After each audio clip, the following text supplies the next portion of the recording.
This is Wildman Gary Williams, and you're watching my interview with New Scott on newscott.com.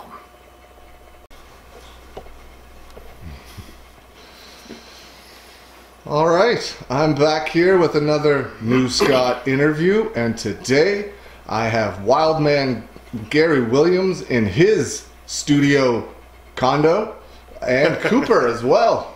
How you doing today, Gary? Good, man. How are you? I'm good. Good. Now, if you've seen Troy's interview, The American Patriot, we talked about how he ran his training school and his thoughts and reasons why he trained the way he did. Now, you actually trained him back in 2006. You were the first person in this area to ever run a full training school. So we're going to talk a little bit about that, and then we'll get into some regular questions as well. Cool.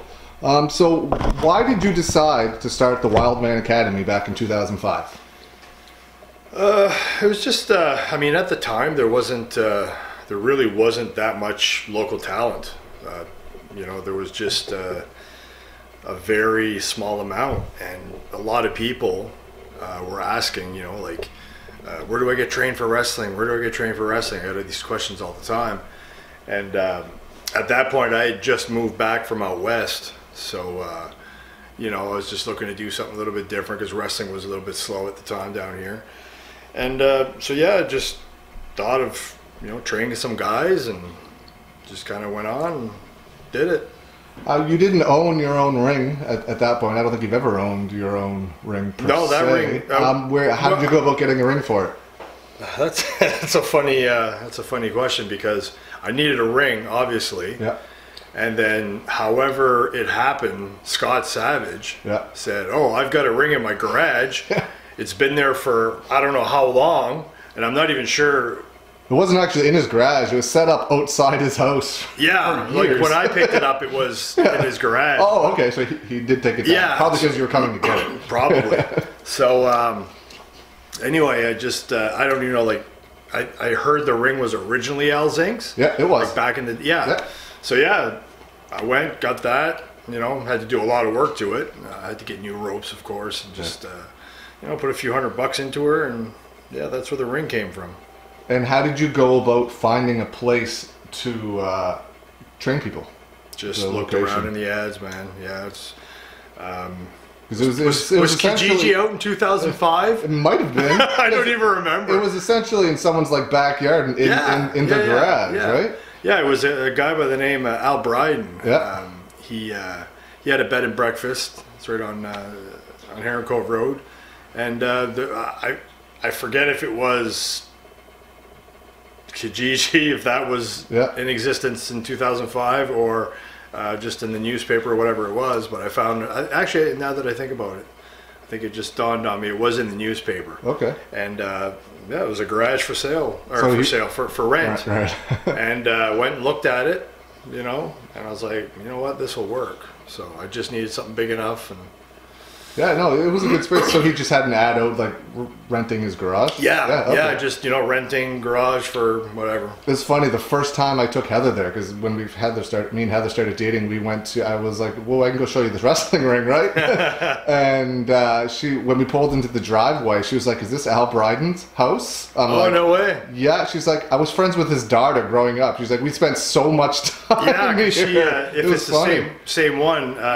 His daughter runs a used car dealership or something. Okay, they're not friends anymore. Like they just grew apart or whatever. No bad feelings or anything. They just grew apart or whatever. But she was like, I spent so much time here as a kid. I was like, that's hilarious. Such a small world, right? So how did you go about advertising your school?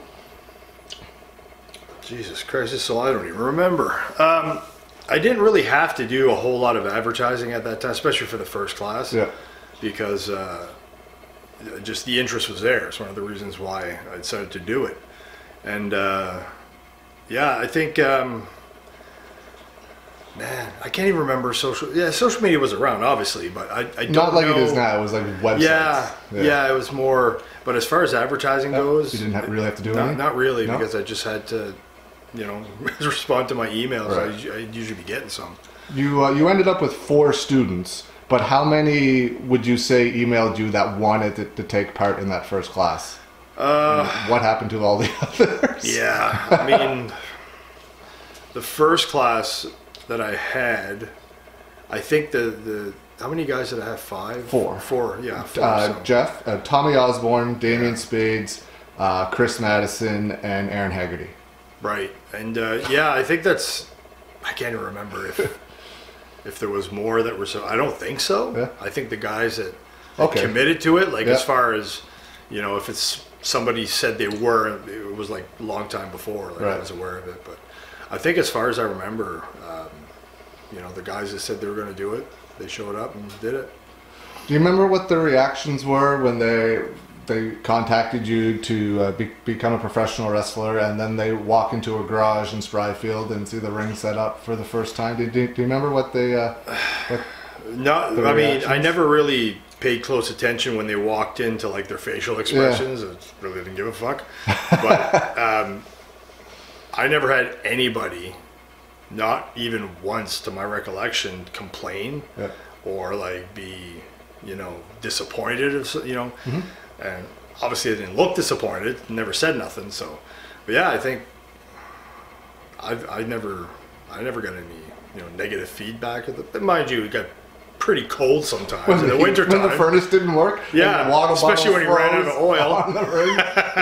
I remember many times the guys, girls' water bottles would freeze during training while they were there. It was that cold in that building. That would have been times when the oil ran out, so we couldn't run the furnace, or the furnace broke down a couple times too. So it was funny. Did you have any, like Troy has some pre-qualifications that he likes people to be able to do before they start training, like push-ups, sit-ups, to be somewhat athletic, right? Did you have any criteria like that before you started training? Or before you started training really. I usually try to judge it more by, I mean, it's kind of non-existent now, but like, not by physical appearance per se, but back then I was hoping for bigger guys, right? Because that was just wrestling then. It was, where'd they all go? Where'd the big guys at? I don't know, but but no, I didn't really have, just made sure they were serious about it, and we did sit-ups, push-ups, all that every day for warm-ups. Yeah, but there was no per se tests for coming in or anything like that. So, first day training, what's it like? What do you do? The first day is more so orientation, explain to them, what they're getting into. Right. And I believe the first day, it's funny because I never had a system, because obviously I was learning as I went as well. And but I think, to be honest, I can't even remember what I first taught. It would have been either lockups or starting to bump. Okay. But probably lockups, I would say. Did you reach out to anyone that had run training schools in the past, like for any advice or anything like that? No. Or were you just going to try and figure it out on your own as you went? No, I just went by basically what Leo was teaching. Was teaching me in out west when I was out there. So I kind of just kind of went by that. Mind you, it wasn't training from the beginning, right?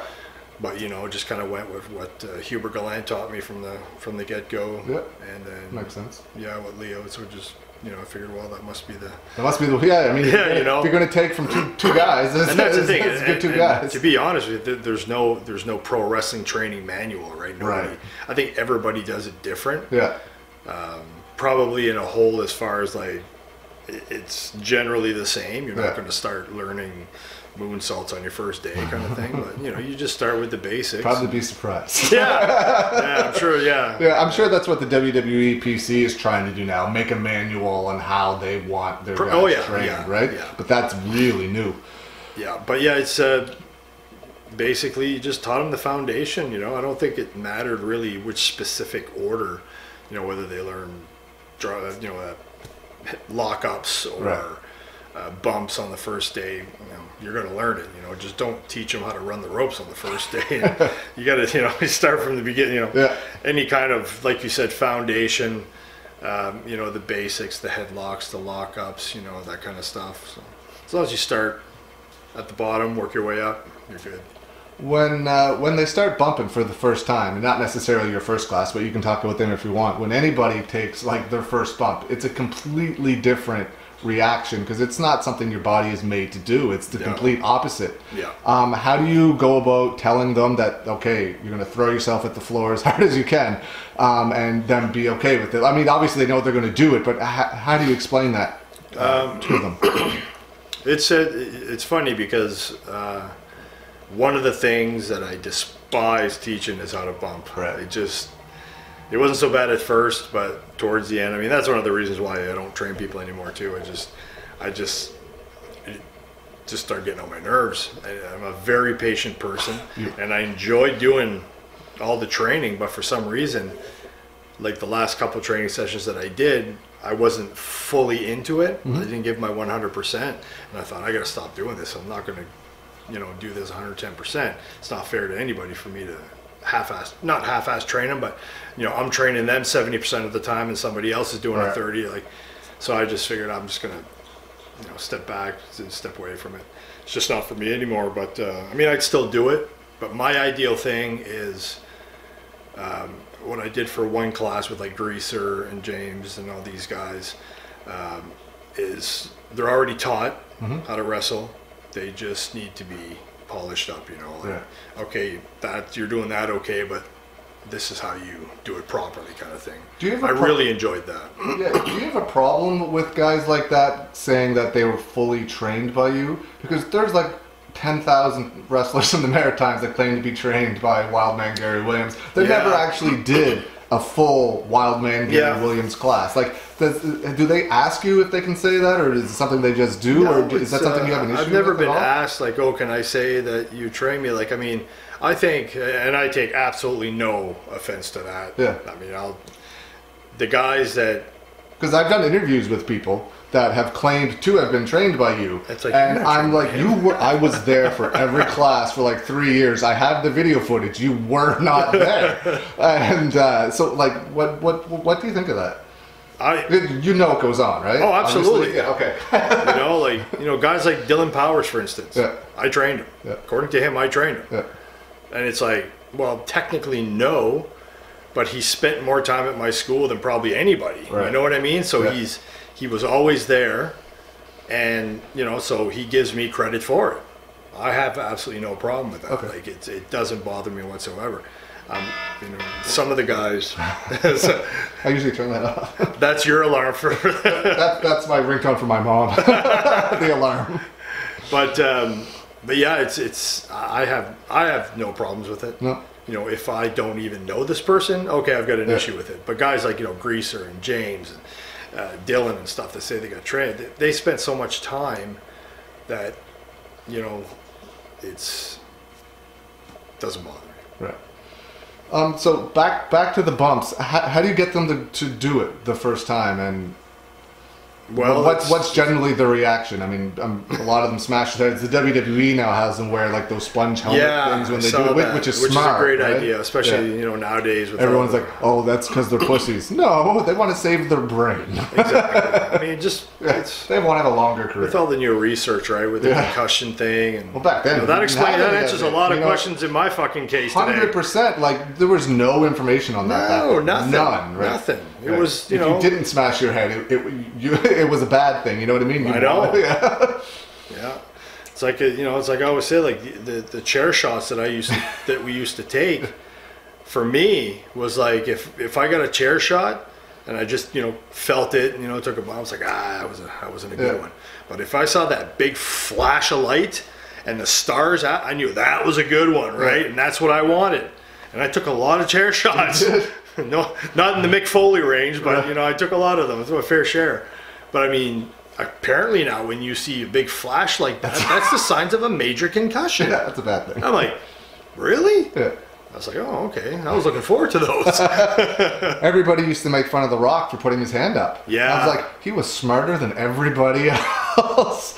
There was a reason he did that. It's, but I mean, taking the bumps, like how? I think it's totally a good idea for them to put the headset on. But, when I just started, like, first of all, I'd show them how to do it. Yeah. And then I try to get into, like, squat, squat down and just kind of throw themselves down, see if they can pull it off. Because some people, were just more natural than others, or they could pull it off.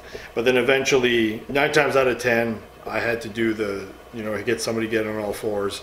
They sit on them, and then they just, throw themselves back, tuck their chin, right, and go. But I mean, it's what's generally their reaction when they do it the first time? It sucks. Ouch. Yeah. In my experience, not a whole lot of people bang their heads, right, where to the point where they might have been little, but it wasn't too bad. So I did that, and there's one guy, I forget. Actually, I think it was. What's his name there? The guy who promotes and member to? Brendan Paul. Oh, Brendan Paul, yeah. He came to my school. Okay. And he was only there for, I think, a couple of weeks, 2 weekends or something. And he kept banging his head really bad. So after the second weekend he was there, still kept banging his head. And he was cracking it hard. He says, I don't think I'm going to be able to keep doing this because I keep banging my head. I've got epilepsy. And I'm like, what? Yeah. You've got what? Epilepsy? And it's like, yeah, I can't really be banging my... I was like, what the fuck? Why didn't you tell me this before, right? So anyway, I was like, okay, well, he chose to back out, of course. But I was like, man, stuff like that, you got to tell me these things, right? Because after he banged his head once or twice, I probably would have said, stop. Let's, yeah. But... do you remember when the blind guy came to your school? His dad came with him? I do. What do you remember? I completely forgot about that. So you just brought it up now. Wow. Yeah, it's coming back to me now. Holy shit, yeah. That was really bizarre. What, did he actually think he could do it? I mean, he did some stuff, but how do you tell somebody like that? That was not just... Yeah, that is very, very faint in my mind. I completely forgot about that. But I do remember I just didn't know what the hell to do. I'm like, right. It was, that was a weird position to be in. Yeah. But to be honest with you, as far as details go, what I told them at the time, I'm assuming I'm probably thinking the same thing now that I would have back then. I was just like, what the fuck? I want to help this guy. I don't want to tell anybody, regardless of their issues. Clearly they love it, right? Yeah, whether you get a handicap or not, if it's possible in any way. Brody Steele and I trained a guy in a wheelchair, paraplegic, right? I mean, we just figured out a way to do it. Yeah. Obviously, he wasn't going in there doing bumps, but, we taught him stuff. Did a manager. So we got him to do manager gimmick and stuff, and, it worked. Yeah. So the last thing I'd want to do is take away from anybody, but... I totally forgot about that. I think he went to Devon's school too around the same time to try and get Devon to train him. I could be wrong on that, or there could be 2 blind people. Yeah, but, a lot of blind people want to get into wrestling. I think he either went before or after yours, and Devon pretty much said the same thing. We would love to help you, but we can't, right? Yeah. It's dangerous, It's not just dangerous for him, but dangerous to the people he's doing stuff to, right? Yeah. So can you tell from watching someone bump right away whether they're going to be easy to train or harder to train? Is that one of the first signs? Or? Well, not necessarily bumping, but I can usually tell. It basically the first impressions, the first let's say after the first training, I got a pretty damn good idea that this is the natural guys. This is the guys who are going to need a little bit more work. You can usually tell that right off the fly because if you're a natural athlete and you got natural athleticism, right? It comes through in wrestling.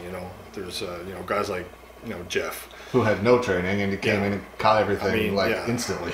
Which is Tommy Osborne for guys. If you guys, I remember you asking him if you're sure you're not trained someone else. Honest to God, I thought he had been trained before. Yeah. Alexander Saint, same thing. Yeah. He was he was just as easy, just as good as Jeff. Yeah. I taught him something, and it was funny with Tyson because he was so laid back, and you know how he is. He just seemed kind of uninterested. He just went bump. He was like, yeah, that's cool. Oh, always great attitude, but just looked like really? Like, is this a rib? Like, you've been trained? Like, but yeah, him and Jeff both, man, they were just so easy to train. It's like, and again, they just, I guess, had natural abilities. They were natural athletes. Yeah. But I mean, you can be a natural athlete and have a rough time training in wrestling. You know, football players, for instance, right? They're obviously great athletes, but sometimes it's hard for them to transition. But yeah, for whatever reason, I guess it's just, you know, whether it's watching. Like, I was a natural getting trained as well, which I was told. So maybe, you know, if you're just that wrestling fan that's super into it, and maybe, you know, different people watch wrestling without realizing subconsciously that they're watching it in a different way, where they're noticing more how the mechanics of the moves work when you're not even in the business, you know, prior to it, which I know I didn't, but yeah.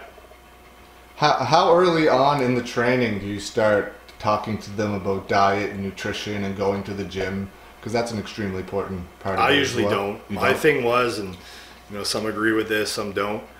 My deal is, you come here to train how to be, you know, to be a wrestler. If you want to, you know, and don't get me wrong, I gave them tips, and you know, if they asked me like diet and stuff, great. I preached getting in the gym. That was the only thing that I preached.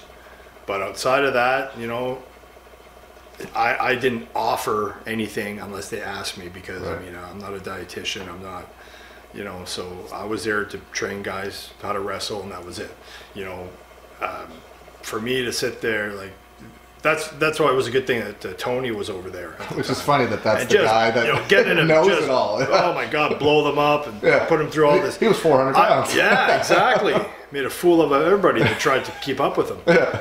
But you know, I just did quick warm-ups, because I'm not there to spend time on conditioning these guys. That's on their time to do so. I'm there to train you to wrestle.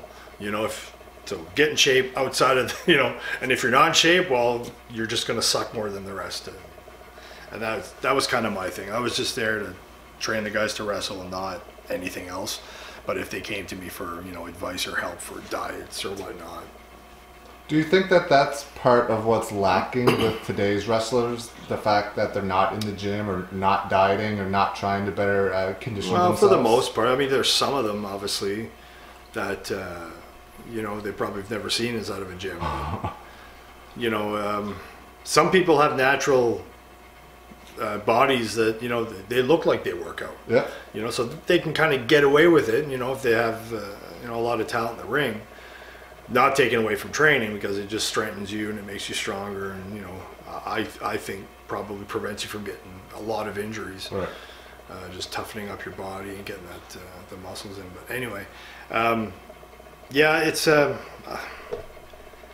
I can't really make the correlation of like, how can you be wanting to be a wrestler, or you are getting into it without going to the gym. Like, you know, especially us old school guys, we just, you know, it's like going to work with your steel toe, you know, construction work with steel toe boots, the same thing. But wrestling's changed.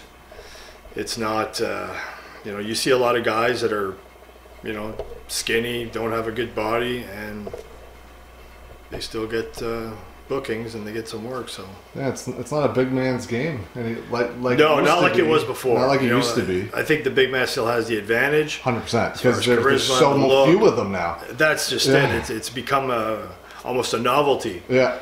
At least in independent wrestling, more so. I mean, WWE, they're still using guys. Yeah, they're still gigantic. Yeah. You're gonna have the odd guy like a Kofi Kingston, who, you know, doesn't have a, you know, big huge body, but at least their guys look like, let's take Dolph Ziggler. Mm-hmm. He's nowhere near 200 pounds. No, but he looks amazing. Yeah, I stood next to him. Nobody would ever. Yeah, exactly. Nobody would ever look at him and say, "You're not a wrestler." Yeah, like. Well, he was an amateur wrestler too. Yeah, he holds the record at his university for most pins in a season, is 100 and something. So I mean, you know, little guys, or smaller guys. It's the guys that don't train. Yeah. That don't really have a body, but like I said, WWE, they're pretty. They stick with their guys that look good, at least. You know? Yeah, it's funny that you mentioned Ziggler. He doesn't do a lot of like weight stuff. He does a lot of like everything else, and he looks like he's probably in the best condition of anybody there, right? I mean, he looks like $1 million. I mean, now wrestling has kind of changed. Where back in the day, it was the land of the giants, they used to call it, right? Yeah. But it was, you know, the big red, you know, the bigger the better, right? Yeah. Fat or not, just as long as Brody you're huge. Steele, Kurgan, you know? Like, yeah, exactly. You know, and now it's like it doesn't really matter if you're huge or if you're a smaller person, but if you're ripped, you know, that's you know, I guess that's the one. If you don't work out, just get as ripped as you can. Muscle will have to come out. So, you know what I mean? Yeah. Even if you're small, but you know, some people, you know, they get away with it. It's just changed, I guess, over the years, where just don't need to be big again. And I think I finally accepted that to a certain degree. Yeah. That was the hardest thing for me to like. What do you mean, small guys in wrestling? That doesn't make sense.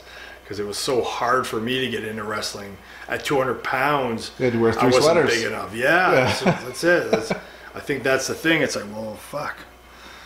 So when it comes to teaching your students psychology, it's that seems to be something a lot of people have a hard time grasping. How do you go about teaching them that? Well, yeah, I talk to them about psychology and I try to teach them about psychology, but most people will never, you know, again, some people have natural ability, they get it a bit more, but psychology is really something you have to experience, you know, because psychology, you're thriving off the crowd, how they're reacting, different places you go, crowds react a different way to different things. So psychology in a whole, like, you teach them your basic psychology, right. You know, but you know the story of the match, like where you're going with this match, and how to tell it in the proper way, where you know most people will go. But sometimes when you're telling that story, it's not going to work. Some places, you know, just crowds are different. Excuse me, and so yeah, it's I teach it as much as I can. Usually what I teach them and what I get them to do towards the end when they're good enough to have little matches and is what I call your standard stereotypical match, you know, where you get your baby face shine at the beginning, take the heat, boom, boom, boom, big comeback, and then go home. But so I just get them to do that just to get a general feel of, you know, how that, again, that's your foundation. And then from there, that's where you build on your psychology, and that just depends on who you're working, how good of a storyteller you are, how creative you are, and it's, yeah, you go from there. But psychology is, man, it's the most important thing, I think, in a wrestling match. If psychology is not there, it's just not going to make sense, or nobody's going to care. Can you explain what telling a story in a match means? Because I think it's something that a lot of people say but don't really understand what they're talking about. Well, generally what they're saying is that, you know, you're telling a story, it's kind of you're kind of comparing it to reading a book, watching a movie. You know, you're watching a movie and you love the movie. Well, why did you like the movie? Why did you love watching that movie? Mm-hmm. It's because it was interesting, it kept your attention. There was never a dull moment, so there was always things happening. You know, you have your peaks and your lows, and oh my God, you know, and that's what you got to kind of do with a match. Is, you know, you got to keep them invested in that match at all times. You know, you gotta fuck with their emotions, and you got to really get into you got to get their full attention. So really, nothing else can do that outside of a story. You know, watching a movie. And especially nowadays, it's even more so where it's like kayfabe's dead, obviously. Yeah.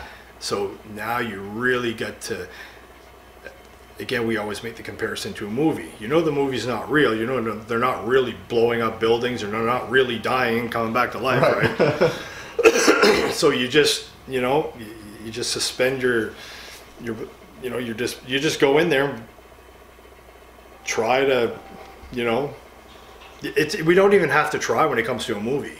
Right. When you go see a movie, you don't have to sit there, okay, I got to try to pretend this is real. That's not the case. You just go and enjoy the movie, mm-hmm. right? And because generally, depending on the movie, it's good storytelling, right? So I mean, wrestling is kind of the same thing. We go, you know, if you go to a wrestling match, you know it's not real. Especially now, when kayfabe first got exposed, it was really shifty. Yeah.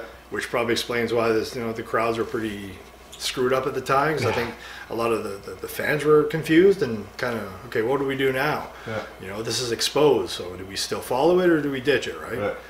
So the fans now, I think they're coming into it kind of like a movie. They just want to be entertained. Right. That's how I look it's up at to it, us. 100%. And it's up to us, to the wrestlers, to make sure. Yeah. You know, like when the whole kayfabe thing, because when I broke in, you know, kayfabe was still alive. It was on its last legs, but it was still there, you know. And then when it kind of just vanished, I kind of changed my style to, okay, I've got to make these. Before I just went in there, did my stuff, you know, just did a match. But then I was like, okay, now I've got to convince these people that it's real. Yeah. You know, because before people thought it was, you know, most people thought it was real. They didn't know. But you went in there and people, that's fake, that's fake. So I want to reverse this whole thing now. Yeah. I want to go in there, people knowing it's fake, but then mid-match they'll be like, shit, I think he's really fucking pissed off at this. I think they're really going at it here. That was my goal. Hence the reason why I got really stiff towards the last 3 years of my career. Because I would lay shit in, especially if I'm on ringside. Look at, excuse me, fuck. Look at American Patriot, Troy. Mm-hmm. I'd love to take credit for this, but just I'd love to. Yeah, I'll take credit for his chair shots that he gives them. And I've talked to Madison took the shots. Yeah. You got Boyce who took the chair shots. Yeah. Multiple people. Mm-hmm. And I keep telling Troy, those are the best chair shots I have ever fucking seen in my life. They're just, I don't know what it is. I see them and I just like, oh my. I just cringe, like I pop. To me, they look devastating. And everybody I ask, no, they weren't bad. Like they hurt, they were stiff. But so he's doing it right? And that's the thing. Like you have to do that. You cannot fake a chair shot like that. So that's kind of, you know, what I was doing is just laying shit in. He's doing the same thing. Nobody's gonna watch a match that Troy does and say, oh, yeah, look at that, it's fucking fake, you never even hit him. Right. Fuck that. Yeah. I've wrestled Troy a couple times, and that motherfucker, this is quite a few years ago, probably going 5-6 years ago, and he literally, like, beat the fuck out of me in there. Right? Yeah. Like, shit was stiff, knocked me fucking silly, but I thought it was fucking great because people were like, oh, shit, you know, that's how I like wrestling, rough, you know, snug, but a lot of people probably would complain, right? Yeah. I remember a quote from Bret Hart about something like that. He said, I've kicked people full blast in the face, but never left a mark. Did you ever like wonder why? You know what I mean? Like, because it's the art of wrestling. Well, that's it. I never heard that exact quote from him, but it's in Wrestling with Shadows. Oh yeah. So therefore, let me go back. I don't remember. But yeah, I mean, it's, you know, I always thought that the kicks to the head that I did, I never did it right to the face, but I did it, you know, forehead, so my heel would end up being around here. Yeah. I could do those really good, where I could really just lay in. I would hit, you know, I would hit the guy, but it was just like, you know, no worse than getting a little slap, right? But that's the kind of thing. It's the whole body language and going into it and just making it look real. Like there's no kicks that Bret ever did that looked bad. Like he had awesome kicks. So I think that's what he means. I don't think he means no, that's exactly what he means. He means it looks like I'm killing the guy, but I'm not really killing the guy. Exactly, exactly. Which is the point. If you can do that. Yeah. But you were talking about kayfabe there. How do you explain? Do you explain that to your students what it is and what it means to the business? I mean, it doesn't really exist anymore. Yeah. So how do you go about? I think it's important for them to know. Yeah. How how the history of kayfabe kind of happened. Yeah. So it's I always. What do you tell them to do? Like, if you were to tell, like, do you teach them? Do you still go by it or? At first, I do. Yeah. Like, the first few classes I ran, 2005, 6, whatever. I'd always, obviously not I would reinforce it to the point of, being a hypocrite. I'd always tell them, when you're wrestling a match, if you're a heel, don't go fucking hug and fucking kiss babies after the show, which I fucking did every fucking night. Yeah. it's one of these things you want to keep. It's up to them if they do it or not. Right.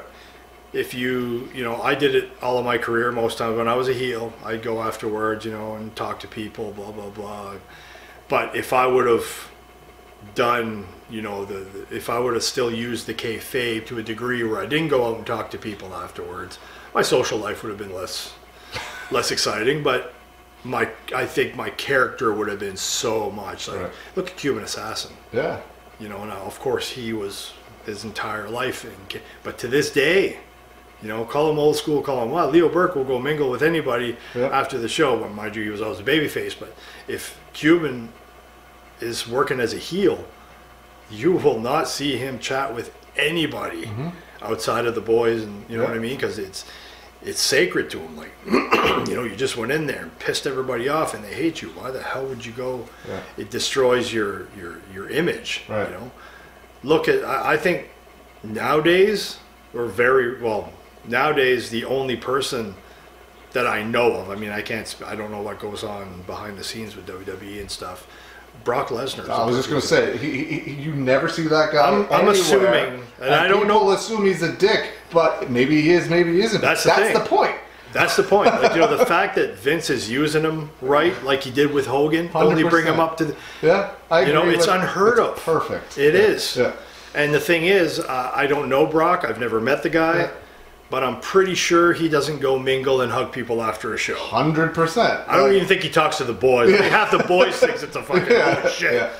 And, dude, it works. He's probably the highest paid guy there for what he does. And Undertaker would have been the other guy that I think of. Until recently, you never saw him anywhere. He just started doing conventions like this year. Yeah. But he's been wrestling in WWE for like 30 years. 22 years in the fucking, well, how many? Yeah, 20. Yeah, I'm going on 22 years. Yeah. 22 years in the business, and it's like, I fucking marked out, this was only like probably 6-7 months ago, when I saw that there was a video of fucking Mark Calloway doing an interview. Yeah. Honest to God. I was like, are you serious? I was so excited to see it. I mean, I'd met Undertaker, I said hello to him and stuff, but to see him have a conversation, I'd never seen that in 22 fucking years of wrestling. Yeah. Now that's fucking taking your character seriously. Yeah. That's what happened years ago, which just doesn't happen anymore. So it's kayfabe, it's. Do you think it matters anymore? Well, it matters, yes. Yeah. But I think. I say that because, like, a few of the most successful guys in the business right now, like Cody, the Young Bucks, Kenny Omega, Hangman Page. There's no such thing as kayfabe. Absolutely no kayfabe. They're selling arenas like crazy. It's purely entertainment. People, it's like the movie concept. Yeah. Like, okay, we're putting on a show, but that's great. I'm not criticizing them whatsoever. Yeah. These guys have the world by the balls. Yeah. And for this day and age, they're doing everything right. Yeah. So it's good for them, and I'm a big fan. Yeah. Love the Bucks. Love Cody Rhodes and these guys. But I think. If somebody wants to be different, I guess now. I mean, kayfabe is still there to a very, very minimal degree. I don't even think we'd want to call it kayfabe anymore. Right. But if somebody does take it and uses it, it could be extremely positive for their character. Right. Like if they were to use it like a Brock or use it like an Undertaker, it would strongly push them that way. But then the problem with that, again, because wrestling is such a different thing where it's more of a business today, if you're doing the Brock, if you're doing, the heel doesn't go out, well, how the fuck you making money on merch? Yeah. I think most people are making more money on merch than they do with their payoffs. So right. If they can't sell merch, they ain't going to do it. So I think that's why nobody really does it, because they're losing out on money. Yeah. Right. Well, what do you think about heels or bad guys, heels, whatever, staying heels? You talked about it a little bit there, and I'll give you this example that, like, over the last few weeks, I don't know if you still watch Raw or not. I do. Yeah, whenever I can. Charlotte came out and got super booed when they put her into the main event of WrestleMania with like Ronda Rousey. Yeah, I remember that. And Becky Lynch, and everybody was losing their mind. And then the next day on the internet, I saw a picture that said, "Heel makes fans mad." Like, you know what I mean? Like, it's, I'll show it to you here, but it said heel makes fans mad. One second here, just let me bring it up. But fans are like honestly upset, but that doesn't happen as much anymore, and it should, I think. You know who I think, and again, this is two people I've not met. I don't know them personally, so I don't know how it happens, but I can just assume, and this is just, there might be more people, but two people I can think off the top of my head who probably uses kayfabe to their advantage, which is not going to do the mingle after the show too much, is... There's the picture. Yeah, heel makes people mad. Yeah, that's fucked. Yeah, it's like people are upset, but you're supposed to be upset, you know? Yeah, it's very different. Yeah. But I mean, I think Becky and Dean Ambrose are probably two people that use kayfabe to their advantage. Yeah. Again, I don't know this for a fact. I'm strictly assuming, judging by their characters and by, what people say behind the scenes. I think these guys really... I can't picture Dean Ambrose just socializing with a bunch of people. I've met him outside of shows, and he does not want to talk to anybody. I met all three of them at the same time. Roman Reigns and Seth Rollins. Yeah. Super those nice two, individuals. I would assume they would talk. Or Dean Ambrose wanted nothing to do with anybody. And hey, is it that's just the way he is, or not? Yeah. It's good for the character. Yeah, because people see 100%. That. Like even when he did the turn on fucking on what the fuck's his name there? Seth Rollins. Seth Rollins. Yeah, when he did the turn on him. Yeah, people know it's an act, but man, they were probably second. Like, fuck, man, like this guy's fucked. Like, they know he's fucked. Yeah. Whether he is or not for real, he's working the people. So that's, to me, a good example of how kayfabe can be beneficial. Same as Becky Lynch. She comes across as a fucking heel. Yeah. Like, as far as all the girls out there, she's a fucking heel. Yeah, and she's getting cheered for it. She's like the new, because she's so witty and like intelligent with what she does. She's the man. You can't not like her, right? And oh my God. She's like the new version of Austin. And a bit off topic, I'm like the man thing. Yeah, I love it. For me personally, because I'm so fucking politically incorrect and all this fucking feminist movement and all this bullshit.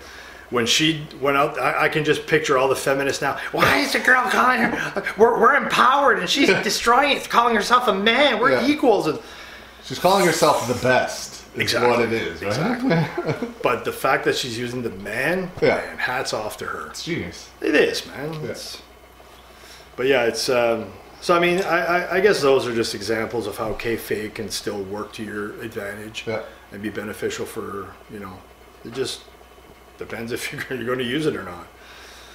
And when it comes to one of the most important things that you can teach somebody when they're about to do shows is locker room etiquette. Mm-hmm. It seems like nowadays nobody has it or doesn't understand what it is. I remember you and Tony specifically took almost an entire class to speak to your students about it every time you guys ran a class. You've got that on I filmed video, one of it, how important is that to you, and what sort of things do you tell them? I think that's one of the things that hasn't changed,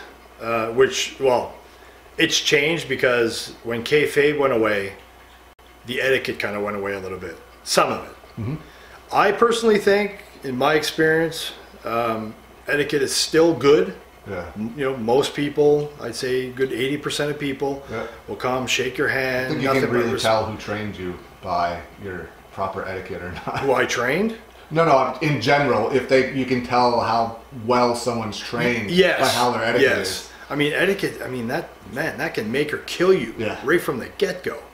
So you got to teach these people, keep your mouth shut and your ears open.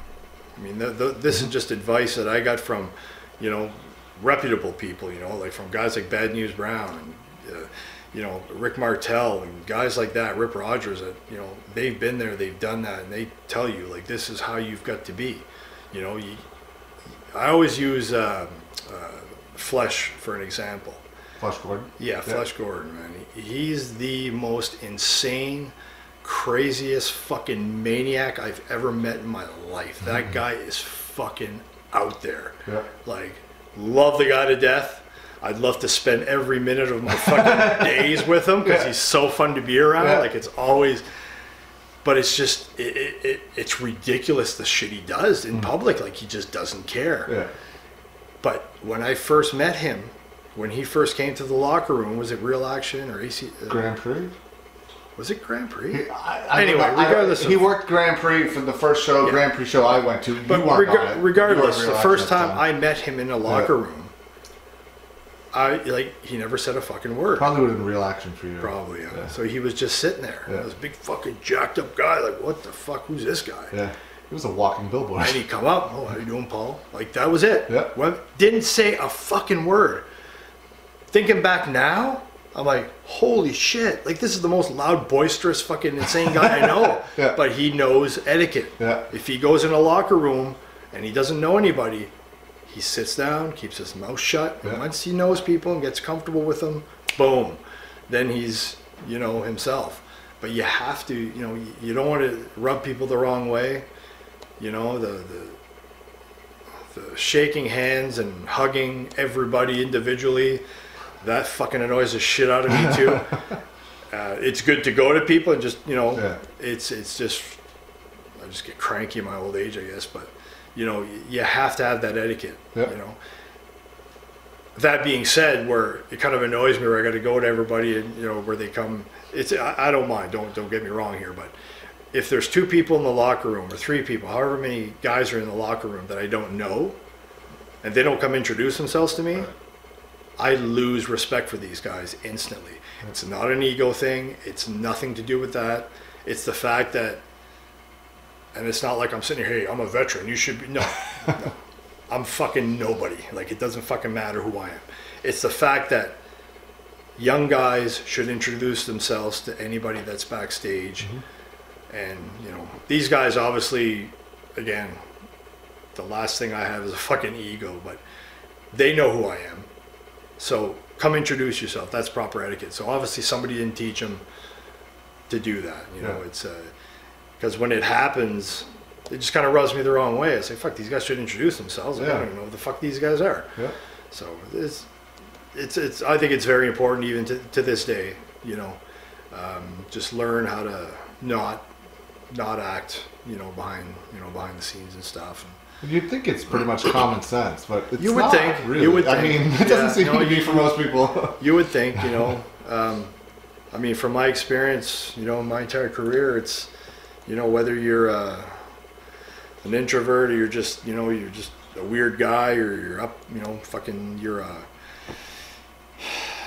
fucking ADD guy fucking bouncing around, like, it doesn't matter. It's like, you know, if you're fucking Julian, you know, even Julian, now I haven't experienced this, I'm just throwing it out there and I'm assuming because I know him very well, if he goes to a new locker room where he doesn't know anybody, he's not going to go talk your face off and fucking, you know, he's going to, you know, 100% sit there, be quiet and get to know people. And so it's very important. First impressions are very important. Could be everything.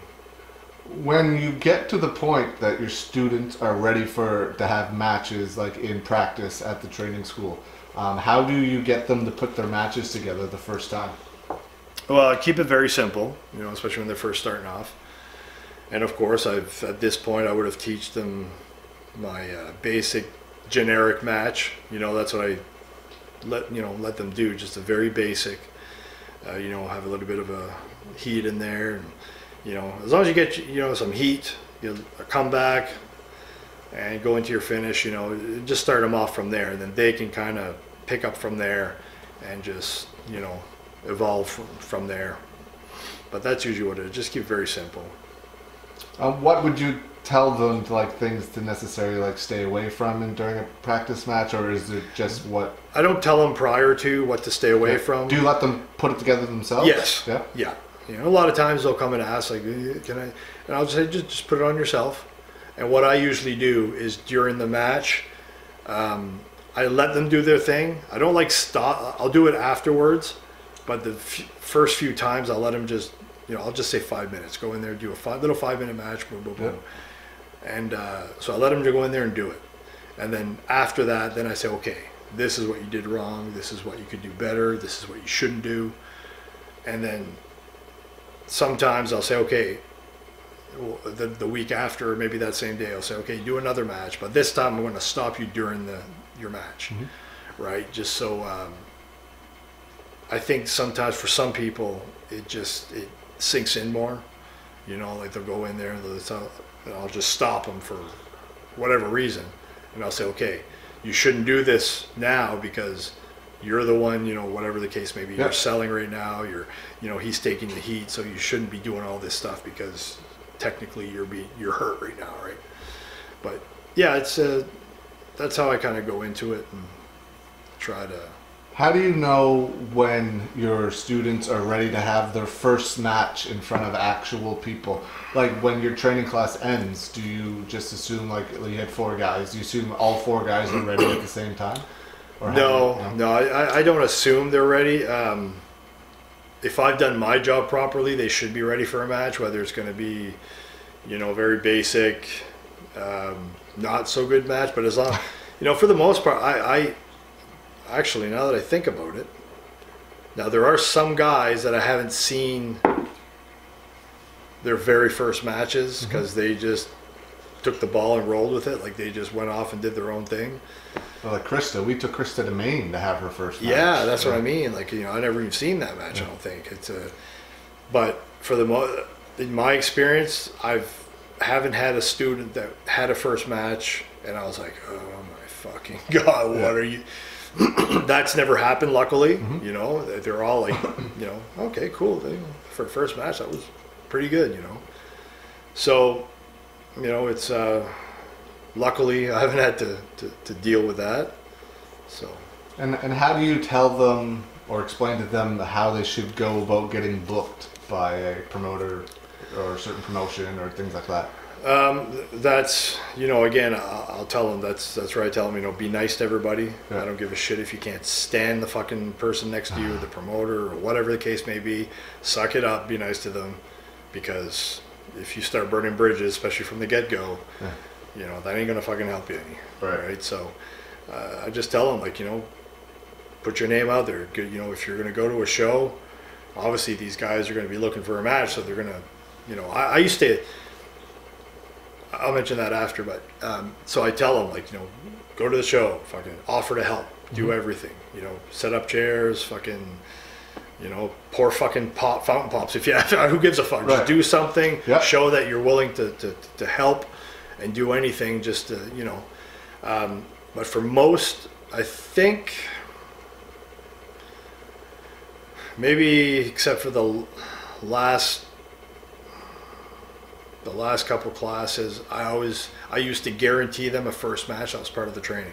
I'll train you, like, you know, here's the deal, you pay me for the training, I will train you in full, and I guarantee you your first match. I get that for the first 4 or 5 classes or whatever.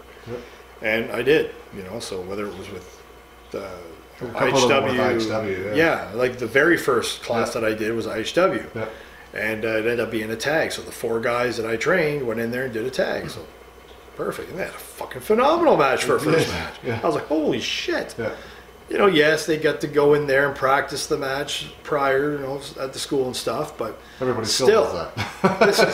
this is you know, first time all 4 of them go in there and have a match. So it was pretty cool to see that. But you know, depending on how, you know, I could probably still be able to, if I was to still train guys, and I probably still could guarantee a first match. You know, because I'm in tight with pretty much all the promoters and stuff, so I could. But yeah, it's you know, some, like I said, some people just took the ball and rolled with it, and you know, Madison, same thing. Yeah. You know, I trained her, and all of a sudden, I'm getting a call that she's in fucking Quebec and she's in Ontario. I'm like, what the fuck? Like, yeah, and she was doing it at 15 by herself. Exactly. Like, that's crazy. Could you imagine 15 years old doing that? Or at least I couldn't. I don't know. No. Yeah. God, no. How gear is something that's fairly important in pro wrestling. That you wouldn't go to Walmart without your uniform on, or any job whatsoever, Walmart, McDonald's, or if you're a lawyer, you're going to wear a suit, right? Yeah. How do you go about telling guys the importance of their gear? That's, you know, seems to be stuff a lot of people don't necessarily do anymore. Everyone's like jeans and a t-shirt, you know? Yeah. And the thing is too, right, in the students' defense, you know, they see it on TV. You know, Dean Ambrose, you know, true. John Cena, like, oh, they're wearing jeans and t-shirts, so that must be okay. Yeah. It is okay. $5 million a year. Yeah, exactly. I mean, who am I to talk? I wore jean shorts all my career. Then the last fucking stint of my career, I'm wearing jeans, like, you know. But mind you, I always still had wrestling boots. I always had wrestling boots. But it's, if you're coming in and you're making a first impression, I think it's extremely important. Mm-hmm. You know, you got to go in there, you got a pair of nice wrestling boots, you got tights, trunks, whatever, as long as it's wrestling gear. You know, women's a little bit different, they have different stuff, but as long as it looks like wrestling gear, you know. You don't want to take a kid, take their first match, and they're in sneakers and fucking jeans, because that, you don't look like a wrestler. You've got to establish yourself before taking on a wardrobe of jeans, and you know what I mean? Mm-hmm. So people know who you are. They're not getting that first impression, right? It's, but yeah, I think it's still extremely important. It's just professionalism, shows that you're serious. You know, you made the investment to get some wrestling gear. So it's, very important. You mentioned earlier that bumping was your least favorite thing to teach people, and one of the reasons why you stopped. Did you have a favorite thing to teach people? To be honest with you, I don't know if it's from my laziness or not, but I really enjoy the like I was saying earlier, like polishing up guys. Yeah. These guys already know the basics. These guys know how to have a match. I just want to make them better. Mm-hmm. And, you know, I enjoy seminars. I enjoy explaining, like, wrestling is literally the only, and I'm 46 years old, and even now at this age, wrestling is really the only thing I truly, not the only thing that I know, but it's the single thing, the only thing that I am 100% comfortable talking about. Mm-hmm. And when I'm talking about it and what I'm saying, I know is right. Like, I know what I'm saying is making sense, and I'm just confident about it. There's nothing else in this world that I do, that I've done, that I can say that about. Wrestling is the only thing that I have that 100% confidence of, you know, if I tell you something, I know it's good advice, right? And if I think it's not good advice, or I think, I'm not going to tell you. I'm just that guy. But wrestling, is, that's what I enjoy. That's what I really prefer doing, is like I guess almost the psychology aspect of it, explaining to them how to do it, showing them little things like, you know, the facial expressions, and, you know, how to sell properly, you know, how to fire up as a babyface, how to do that, you know, to its full potential. And you know, little things like it's the very small things that a rookie breaking into the business would have no idea why I'm teaching them this or telling them this. They only clue that in later when they get the business, when they're starting a match. You know, like little movements or footing in between moves, little things like that. You know, if you fire somebody off the ropes, you don't just stand there and wait for them. You know, do something, do a spin, walk into it. Just never stop moving. Whether it's, you know, it's just these little things are what I like to focus on, because I really think those little things that a lot of people overlook is what can make a good wrestler into a great wrestler. You know, like Leo, again, I'd have no business training anybody if it wasn't for Leo Burke, in my opinion, because he taught me those little things. You know, when I went to Leo in Calgary, when I started doing the training, I knew how to do a headlock takeover. I knew how to do, you know, your basic chain wrestling and stuff. At least I thought I did. And I did it. And I don't think anybody would have criticized it. But Leo would spend, like, I remember specifically, I was at the ring, it was probably for about 2 or 3 hours. We just went over headlock takeovers. And I'm like, fuck, I'm doing it right. But it just, he went for that perfection. He wanted to see it done, you know, and that's just what I picked up, obviously, right, from doing that. So I really focus on the little things. So I enjoy doing that, and of course the psychology aspect of it, and you know, just talking to the people, the students, and explaining to them how this business works. You just mentioned that if Leo Burke didn't train you, you would have no business training people. What type of experience do you think someone needs before they can run their own training school? Well, it's not just experience. I mean, there are people out there that could have 20 years experience, but they're not good at teaching people how to do things. Not everybody can teach, in my opinion. You know, everybody can, you know, you've got to want to do it, obviously. And I guess nobody would do it if they didn't want to, but it takes a certain individual. You know, not everybody can be a teacher. Yep. It's plain and simple. It's nothing against anybody, but you know, but like for Troy, for example, yeah, right? I mean, he's been wrestling now for how long? 2006. 2000. Okay, so 13 years. Yeah. I mean, he's put in his time. Yeah. You know, obviously it's, and he's been overseas. That's it, and that's important too. Like, you know, it just gives you. I don't think, you know, Duke McIsaac, you know, Brody Steele, Mike Hughes, Trash Canyon.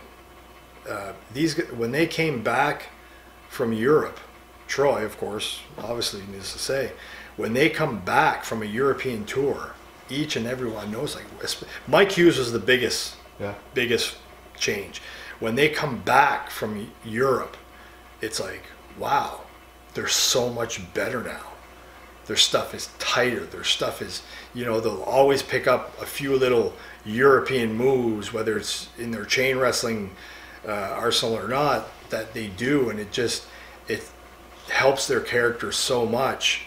They just become better wrestlers. And I've seen that happen specifically with all the guys I mentioned.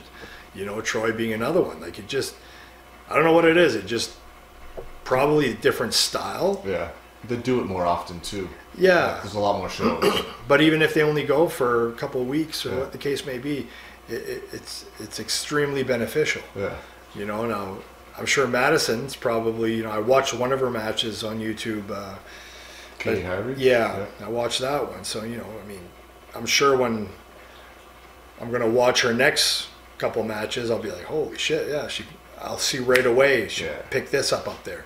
So it's I don't know, I've never gone to England, so I probably should have. I had the opportunity, but you know. Why didn't you go for the Cardinal Sinners thing?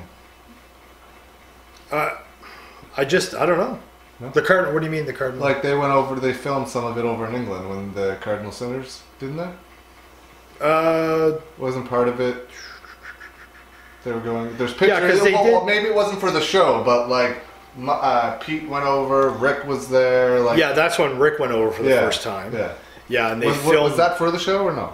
No. Oh, okay. No, that was specifically for the show, but they added it to the show. As far as I know. Okay. Because there was also a show they did in Sydney or North Sydney. That they did at the mall. Yeah, I was. Yeah, exactly. Yeah. The mall one. I wasn't on that show either. No. Okay. Again, I'm not sure if that was specifically filmed for that or not, but the England thing, I mean, I'm not quite sure why I didn't pursue it 100%, because I know the first time, because with Pete, with Brody, you know, obviously he had mentioned, you know, Yeah. if you want to go to England, you know, if I can, let me know, we'll set it up. And at the time I was really busy with, you know, out west with Can-Am Wrestling and Stampede and stuff. I was doing lots of shows, so I didn't really, not that I didn't need it, Yeah. but I was like, oh, yeah, I'll just keep doing this, and then when it slows down, I'll try to get my ass over to England. But I just never did for whatever reason, you know. That's probably one of the reasons why I didn't get further in wrestling, because at some point I wasn't giving it my full. Yeah, right. You know, I wasn't giving it 110% like you have to if you want to make it anywhere. I've heard you say a few times that you wish now you would have given it 120%. Look, there's a scene in Wrestling Reality where you're getting kind of emotional, talking about you wish you brought it, but you didn't bring it. Would you bring it if you had to do it over again? Oh yeah, obviously. I mean, just to see, you know, how far, you know, I could have gone or taken it, right? Yeah. And again, like I used to sit there and I'd come up with, and I never really said this to anybody per se, but it was like, you know, I know now, and I kind of expose myself, because I'm not a guy to come up with excuses. Right. But really, in my own head, without even really telling anybody, I was coming up with excuses. Yeah. You know, I went through the same camp, the same thing that, you know, Edge and Christian, Test, Mark Henry, even Ken Shamrock, you know, they all went to Leo down at Brett's house to do the training, and they would get signed, you know, pretty much right away. And so when I went up there, I thought, oh, this is great, you know, I finally get my break here. And but, you know, the whole Brett thing happened, you know, the screw job, and then Brett had to, because Leo was hired through Brett basically with WWF, WWF at the time. And so, you know, I've used that as an excuse. I always kept saying I was at the wrong place at the wrong times. Yeah. Or sorry, I was at the right place at the wrong times. That's always my thing, right? You know, I did a bunch of shows with WWE. I did a bunch of shows with WCW. I've put myself out there, but it just seems like it was always at the wrong times. But now that I've got my elderly wisdom, now I know, well, yeah, okay, I was there, but that's no excuse to stop trying. Right. You know, yeah, you're at the right place at the wrong time. Well, so what? Suck it up. Just keep trying. You don't stop. You know, and it's just those things that at the time when I'm doing it, you know, you get, you know, your emotions get involved, right? You're like, fucking, you know, fuck this, fuck that. And, you know, I give it all I could, but, you know, it's, if you really want something, I mean, Edge and Christian are the perfect example. There's no quit in them. Yep. There's no backup plan if wrestling didn't work. You know, and they bring this up all the time on their podcast, and it's like, don't have a backup plan. I mean, parents would cringe for any of their kids to get into wrestling, and, you know, parents always say, get your education, get a backup plan, because if wrestling doesn't, that's probably the worst thing you can do when it comes to wrestling. Right. You know, and again, it's a parent's nightmare because they have their kids. But if you really want to succeed, man, there are exceptions, but if you really want to succeed, don't have a backup plan, because then you've got more to fucking do this for. Like, you got nothing else, you know. But that being said, there are fucking tragedies and sad stories with having that. Oh fuck! Just made a mess. But there's like, you know, sad stories coming from having that attitude of it's wrestling or nothing. You know, Mike Lazansky, I don't know if, how many people are familiar with him. He was... he wrestled out here. Yeah, he was down here in 97, the year I broke in. You know, very extremely talented guy. Back then, in the land of the big men, with wrestling, when everybody was big guy, he wasn't a big guy. He was probably 5'9", roughly, about 5'9". Looked great body. Like nowadays, he would be perfect. You know, he's not that tall, but, you know, looked great. But back then, man, he was just considered a small guy, and I think that held him back. But you know, he was just wrestling. He's been all over the world trying to get breaks. He was in with all the right people. It just never worked out for him for whatever reason. ended up killing himself. Yeah. Right. Now I say killing himself. He was bad into drugs, and they found him dead on the couch. So whether he killed himself or it was deliberate or not, I don't know. But yeah. So it's a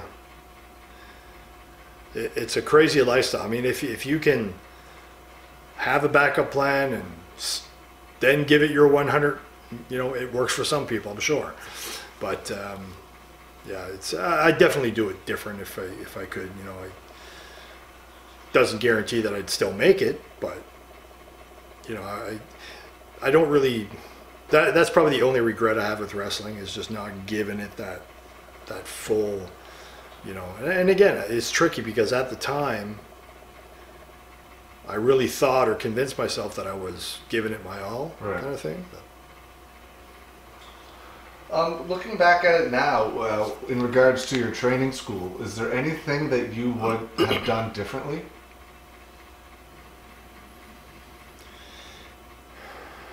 Not really. No. As far as the wrestling school goes, I mean, it's I don't think so. I obviously can't think of anything like, oh yeah, so no, I'm pretty happy with the way things worked out and how the students turned out. So, have any interest in doing it again? Not really. No, not the full training. No. It's you just try to do the seminars and come in. Yeah, and sharpen people up. Like when Troy, he's running classes now, and it's like he'll call me for do a seminar. Yeah, awesome. Love doing that shit. Perfect. Right? Yeah, stuff like that. And I'd be even open to doing a full time, say a 4 to 6 week class, just again to polish people up. These guys, they're trained, but they're just not. I always use Greaser as the perfect example. Greaser and Nick. Yeah. Especially Greaser, when I first met Greaser. And you say they were trained coming to you. Yeah. But they weren't really, because they weren't trained by anyone who was trained. Do you know what I mean? They knew what they were doing. They were having matches on shows. Right, but they weren't taught properly how to do it. Yeah, exactly. And to me, that's the perfect scenario to bring them to me. Okay. First of all, I don't need to teach them how to bump. Yeah. They know how to do that. Right. But it's just, okay, now I can just go from, okay, this is where you're at. I'm going to take you here, right? So Greaser, again, like I was saying, being the perfect example, I remember doing some WCW or UCW shows or went to see them, whatever, and that's when I first saw Greaser and a couple of the guys. And, and I watched them in the match. I was like, yeah, he's all right. Not too bad, but nothing stuck out with him. Yeah. He was just another guy in the locker room that, because he's not a big dude. No, not a big dude. Didn't have guy. You can tell he didn't work out or anything, and just didn't catch my attention or anything. Yeah. Then he came to the school, and whether that happened during my classes, I'm not taking credit for it. But man, he became a character in his own. Like, it was the Big funniest change. fucking guy, and the charisma, everything just seemed to bloom. And then of course his ability in the ring went from completely unnoticeable to, whoa, this guy's a fucking good worker. Yeah, I had no idea who he was before Wrestle Center. And then I'm like, where did this dude come from? Because I'd never seen him before. I wasn't going to a lot of UCW shows at that time, so I didn't see him. And I'm like, wow, man, this guy's good now. Yeah. And I was like, I'm sure Gary didn't actually fully train him because he wasn't running a full school at the time. And I'm like, so where did this guy come from? But that was like you polishing him up. Yeah, and that's the thing. It was I forget now exactly who it was. I'm going to forget people, of course, but it was him. It was Nick Diggs. He told me too, and I don't remember who was. Yeah, it was Nick Diggs. It was James. I believe our good little friend Jim. Oh, that's right. Mini Jerry Lynn. Maybe Matt Bullen. Yeah, yeah, he could have been. Again, I get all the mixed up. Sabotage was there at some point. Anyway, that's it just. That's when they just went from being apparently trained wrestler to being decent worker. And I mean, look at Nick Diggs, man. That guy was fucking. He was good. Man. It's sad he's not still around. It's like that guy. Yeah, it's strange, right? Yeah.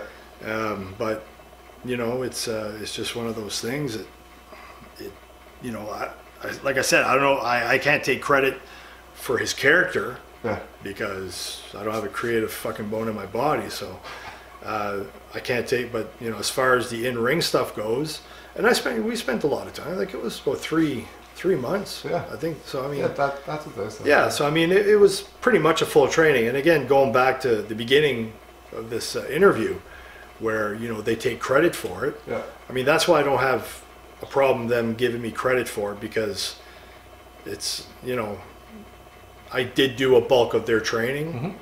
So, you know. I always wondered how you thought about that. That's why I asked. But yeah, like, you know, so having these guys say that it doesn't bother me at all, because I mean, to a degree, it's true. You know, they might not still be wrestling if I didn't help them out. Who knows?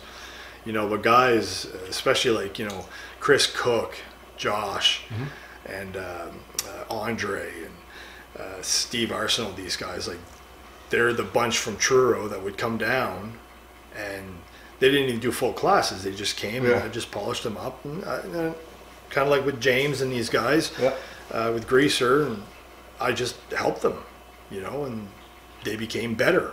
So it's, but again, you know, I'll take the credit. You know?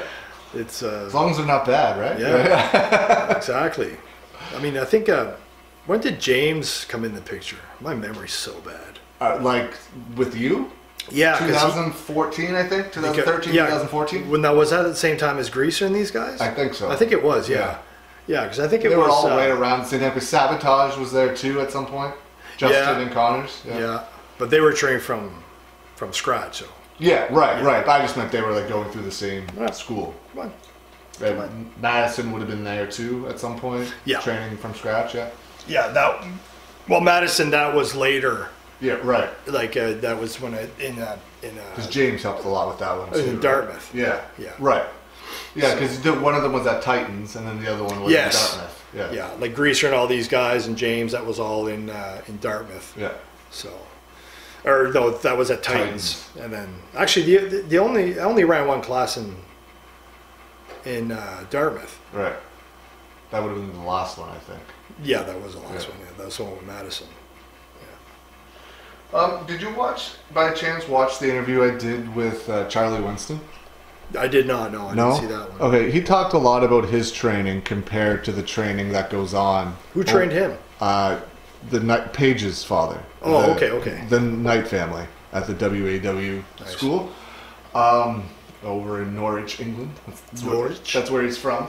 But he talked about how different and lacking the training is over here compared to the training he got over there. Like, he was trained for 13 months before he ever had a match, and he didn't expect to get paid for his first match. Like, it wasn't even like in his mind to go ask for a PO, and he was there like to help set up and stuff. Now, a lot of people over here, like the Maritime sometimes gets a bad rap for nothing against you. Yeah. They just get a bad rap for lack of training. Like, his was 13 months. Your class is usually around like about 4 months. Yeah. What do you think about his opinion, like on that? I can't really. Why is there such a big difference? I mean, I haven't experienced how they train guys out there. Yeah. So I can't really comment too much on it. How long did you train for before you had a match? Oh God, I think it was like 5 weeks. Oh, okay. It was really, right, it was really, Okay. Yeah, that was a whole different. It was about 5 weeks. Okay. And but yeah, I mean, England takes wrestling a lot more. You know, it's very serious out there. Mm-hmm. It's kind of like England today is probably what wrestling out here would have been 10, 15 years ago. Right. You know, they just take it more seriously. They probably focus more time on training. And again, I don't know. Why isn't it that way here, though? Like, what do you think? Why do people seem to get rushed? I don't want to say rushed. Maybe that's the wrong word, but yeah, I really don't know. I mean, I can only assume that, you know, in this case where, you know, Paige's parents did the training, they've been doing this for a long time. Yeah. And you know, they're very established. They've been doing this for so long, so they really know what to do. And again, I think in England, paying the dues are actually important out there. You got to pay your dues, man. And apparently, judging by Charlie, it's clear to see that it's instilled in the students. They know they got to pay their dues. It is. Yeah. We're out here, and not necessarily. I mean, I guess the trainer, including myself, would have to take fault in it. I always instill, pay your dues and stuff. Yeah. But I think there probably should be more of that. I think Troy's doing a good job of having the guys pay their dues. But I don't know. It's just different. Right, I really can't explain why. I can only come up with assumptions. Why. But I mean, judging by most European talent, the guys that are, there's fucking good workers, man. Yeah. Like they're solid. There's so many of them. So they're doing it right, whatever they're doing, right? Yeah. Not saying that we're doing it wrong, but it's just different. There's never been. They drive on the fucking right side of the road. It's just different. I don't know. There's never been. I shouldn't say there's never been. There's been a couple, like Rocky Johnson's from here, but there's never been like a guy in the last 40 years or something to come from Nova Scotia to ever make it big in pro wrestling. Do you think that and there's been like a million from England. Do you think that has something to do with it? Yeah, Nova Scotia specifically. Yeah, it's just strange. Yeah, I don't think anybody's made it. Rocky Johnson. Yeah. And the Mongolians. Dave Boyce posted something this morning about a tag team that was in WWE for a while. Oh, okay, right. From Amherst. And that was way back where there was very right, and that's what I mean. Like, where nowadays we have so many talented people. Exactly, with the amount of talent we have, it's really strange. Yeah. Look at the Maritimes in a whole. The only exceptions would be fucking, Kurgan, Rene Dupree, and Tyson Dukes. Yeah. Are the only ones that really, had some exposure in the big leagues, in WWE and stuff. So it is strange that very next to no talent has made it. Yeah, Bobby Roode, we kind of adopted him, even though he's from Ontario. He spent so much time here. Yeah, it's like me with Sarah Stock. I adopted her from here too. Not everyone thinks she's from here because of me, but she's from Winnipeg. Exactly. Yeah. So it's really strange, and I don't know what it is. Could be the laid back attitude that the Maritimers have, because you really have to be driven to go somewhere. And a lot of people just tend to be like, tomorrow. I don't know. It's really hard to say. And one last question. I kind of mentioned it earlier. One last question about training, that is. I kind of mentioned it earlier. But there's like this old adage where, like, to be a trainer, you have to have like 1,000 matches. You have to have made a living in professional wrestling. What do you think that's true? Do you think that that's a necessity to be able to train? Well, I mean, you take, now you get Troy. Yeah. He's never made a full living wrestling. I don't think he's got 1,000 matches, but I guess it's subjective. Some people would obviously say, "Oh, you shouldn't be training guy." Mm-hmm. I don't know. I personally think, I know him well. I've trained him. I know his ability. So, I think there's nothing wrong with him training. Yeah. There definitely could be other people that would train guys that I'd be opposed to. Right. Where it's like, you're doing, anyway. And I've seen Troy train people. He does a magnificent job with it. Absolutely. Way better job than I ever did. Honest to God. And that's in all honesty. Yeah. I'm not, I've obviously got no reason to suck up to Troy. Right. And he does a fucking phenomenal job. And my opinion, I personally think he does a way better job than I do. He takes it more serious. He makes these fucking guys work a lot harder. And he's fucking way tougher on these kids than I ever was. And they need that. Because I'll never forget, Troy was one of the only students I've ever had, one of the few, that fucking infuriated me. I got so fucking mad at him. And that's what he needed. Some people need the fucking trainer to fucking yell at them. Yep. That's just how they learn, or whatever the case may be. And you know, because I had so much, I see a lot of me in Troy. Yeah. I've said this for the longest time, and at training, he was a hard guy to train. You know, He wasn't a natural at it. No, he was the opposite of Jeff. Yes. They loved it just as much, but Jeff caught on to it naturally. He had a hard time with work training. For it, he had right? a hard time. Yeah, he did. Yeah. And which isn't a bad thing. No, of course not. It shows that he's not going to quit, right? But I think because I had so many hopes, because he did remind me of myself, that, you know, when he wasn't a natural and it was harder for him to train, it really got to me. But yeah, he turned his shit around and became what he is today. But personally, like I just mentioned, I think he's doing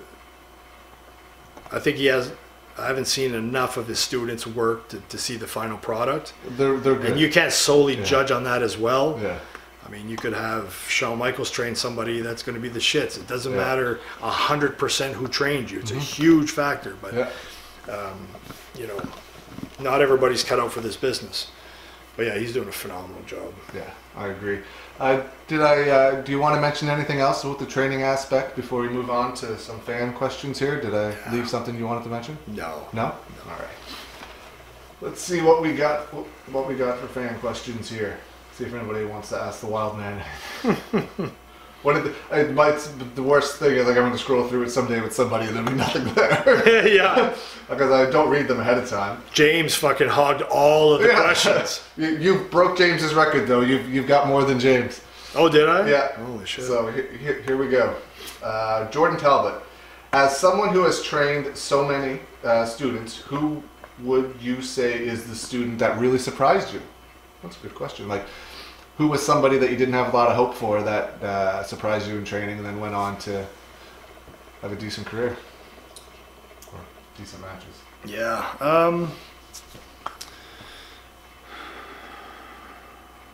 Man, that's a decent question. Well, I'll tell you, Sabotage definitely, like, I never thought they weren't, you know what I mean? Right. I just thought, they're okay, they're pretty good. But when they form that tag team and start, doing their thing, I was really thrown back. I was like, wow, like, these guys are getting over. Yeah. Like, it really, really, so they definitely surprised me. Yeah. Again, I never had like, oh, these guys are never going to, it was just, I didn't think they'd get over that much that quick. And they made themselves a tag team in a place that has no tag team. Yeah, exactly. They kind of broke a wall there, broke down a wall. So it was good. So I was really, really happy with that. But yeah, I mean, shit. That's fine. You can say Kevin. For probably would have been the second class. He's out west now, right? Yes. Okay. I mean, just a scrawny little kid. Yeah. Wasn't really hard to train per se. He was just, trained him. He wasn't, it was just, I guess, an average training or whatever. But I never had any expectations for him. I just thought, he was going to train and, might do a few matches, whatever. I didn't know what to expect, but he moved to Alberta and shit, the guy's running a promotion, and I was like, wow, I heard about that. And then funny enough, almost full circle, I think it would have been, 2012 was it? No, it was not that. It was 2015. Anyway, but 3 years ago, 3 years ago, I think, I went to work a show with Massive Damage in Monster Pro Wrestling. Yeah. And, of course, Kevin was there. I worked Kevin. Oh, nice. So I think I sent you that. You probably did. I did, yeah. And so, yeah, it was really cool. Like, holy fuck, I trained this guy like fucking 15 years ago, whatever it was. And, I mean, hell, we had a hell of a fucking match. Right. Like, he's big guy and everything now. Like, so he really, really surprised me, too. That's awesome. Yeah, it was cool. Next question here. Oh, one more guy, too. Go ahead. One more guy. Almost slipped my mind. And I don't think everyone's wanting to hear that. Yeah. This one's for you, Jordan. Yeah. What's it? Talbot? Jordan Talbot? Jordan Talbot, yeah. Yeah, it's a good question, by the way. He used to film TCW shows back in the day. Oh, okay. Yeah, You probably met him. Yeah. So yeah, the one guy too is Jake. That's another guy that kind of vanished from the scene. Yeah, he did. Yeah, he just I've talked to him, and I think it's just. You work with him now or something? He does a bit of security stuff. Yeah. So I think it's his mind frame is not into it right now. Right. So I mean, to each their own. But when he walked in to the class, we got in, we set up the ring and stuff. So it was Madison, it was him, a few other people. I saw him, and I thought, okay, here comes this long-haired metalhead, really big guy, overweight, and he's that guy that always talks loud and boisterous.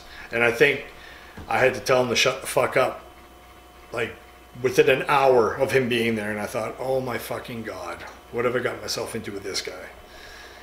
So I just thought for sure, like, he's wasting his time. Why is he here?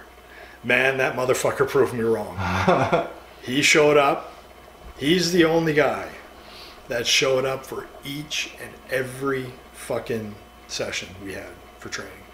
He was always there. And, after I told him to shut up a couple times, he shut up. He wasn't annoying anymore. And he asked questions like he really fucking wanted to, and like I said, he was very overweight. I think he lost like 50 or 60 pounds during training. Like I was so impressed. I was like, wow. And then he gets into wrestling, and I don't know if I'm a little biased or not, but man, he did a good fucking job in there. Yeah. Like I remember watching the last match I saw of him live that I watched. I remember pulling him back. I'm like, dude, like you fucking killed it. Yeah. It was in a tag, I think. I think I only ever saw him wrestle a couple of times. Yeah, both tag matches. So so he's definitely one that was like, shit. Like from first impression to like, oh my fucking God, here we go. Yeah. To what he did. Like he worked hard, man. Yeah. It's too bad that for whatever reason. I mean, don't hold it against him, man. Like I know what it's like emotionally with wrestling. So yeah, he hasn't done it in a while, but yeah, he really impressed me. David Boyce. Oh, Boyce the Voice. Why did you buy such an expensive belt buckle in Las Vegas? Because this fucking guy calls himself David Boyce, said, why don't you fucking splurge a bit, you cheap bastard? So I went and bought myself a belt buckle that is a replica of the Intercontinental title. Do you have that here? I do have it. I'd have to go get it. No, that's fine. I'll go get it. That's amazing. Yeah, and it's funny because I saw them on. I thought to myself one day, I was like, man, I'd love to have a belt buckle that's a title. That'd be really cool. And then I looked on eBay and stuff, and I found them, and I was like, okay, I never bothered getting one, even though I wanted to. And I was saying that to Dave, and of course Dave was like, do it, buy it for fuck's sake. It was not expensive, it was like $75 American, right? Yeah. So I was like, yeah. So I bought the belt buckle, and I'm actually happy that I did. That's amazing. So I do wear it on occasion. So thank you, boys. Appreciate it. That's awesome. Justin Newhook, Justin from Sabotage. Favorite Sabotage memory? When I broke your ribs. Oh my God, there was a lot of fun times with Justin in training. When I broke his ribs, never found out till way after the fact. Apparently I broke 3 of my students' ribs, which was probably a good indication why I should have got the fuck out of training, because I think I'm a little too stiff. But it was their fault. Yeah, it's their fault. It's not my fault. It's a fucking tackle. And the thing I remember all the time too is I wish I would have kept track of how many times his glasses flew off his face while he was training. I don't know how he had those Oakley glasses that they don't break. I remember. They're like flexible and shit. So you could wear them at training. It was hilarious, man. It's still going to be awkward on your face, though. You know what I mean? I don't know how he does it. He still does it now sometimes. Yeah. And the other thing, the best thing that Justin's ever done in my presence, which is outside of training, Right. was when we went to Vegas. We were down there a couple of years ago, 3 years ago, I think it was. And we're walking down, I believe it was Fremont Street. And we hear this metal band playing. They're playing like cover songs. It was Guns N' Roses. So we're like, holy shit, man, these guys are fucking tight, right? 'Cause it sounds just like Guns N' Roses.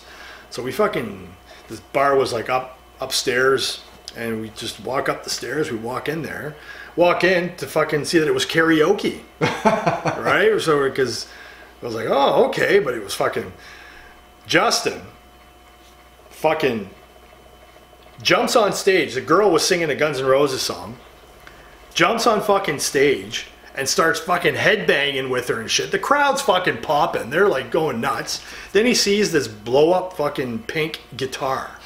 It's just like one of those floaty things, but it's a pink guitar. He fucking grabs that. He's standing on the fucking stage just going. It was hilarious. That's awesome. That was definitely, that was a fun fucking time, man. We laughed. It was so cool. Emily Parker. Emily. Favorite Frank Parker memory?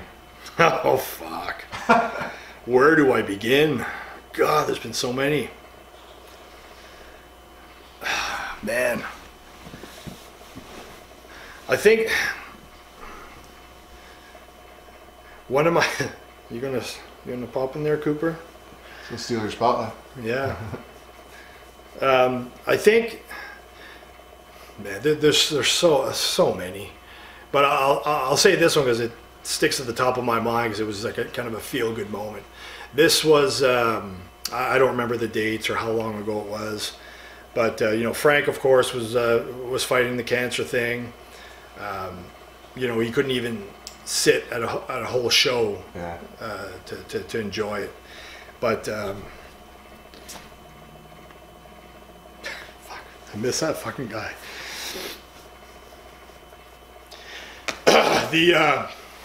There's one show we did. You probably remember it. You might have it on tape even. There was some kind of a run-in that we were doing. The ref got knocked out. I even forget when I was working. And I'm doing the thing. Referee gets knocked out. Again, I don't remember how the match worked. And I had worked it out with Frank prior and asked the promotion. I said, listen, man, when the ref gets knocked out, I'm fucking pinning the guys as a babyface at the time. And I think this was a UCW show. I don't know what it was, man. I remember. I just remember the moment and just how good it felt to be able to do that for Frank. Mm-hmm. He ran in from the crowd. Right? Yeah, he came in from the crowd, slid in the ring, 1, 2, 3. That was really cool. Yeah. Oh, think of naked baseball players. Let's move. Jeff Cormier. When will there be a Tormented reunion show? Holy shit, Tormented. There's not going to be, never say never, but I don't think there'll ever be a Tormented show again. We did that once, and I think it's where we got to lay that to rest. We're all fucking old men now. But yeah, you know, we did, what's his name? Jeff Cormier. Oh, Jeff Cormier. Okay, cool. I think he's in New Brunswick. Yeah. I know Jeff. Yeah, man, that was, I'm sure he was at the reunion show we did in Moncton. That was 2003. That was a fucking, I mean, that ended up being the high point of our, 7 years after we broke up. That was the high point of the band for me anyway. It was just a great fucking show and it was fun. But as far as another reunion, I wouldn't hold my breath. I think my singing days are over. I'd be too blown up.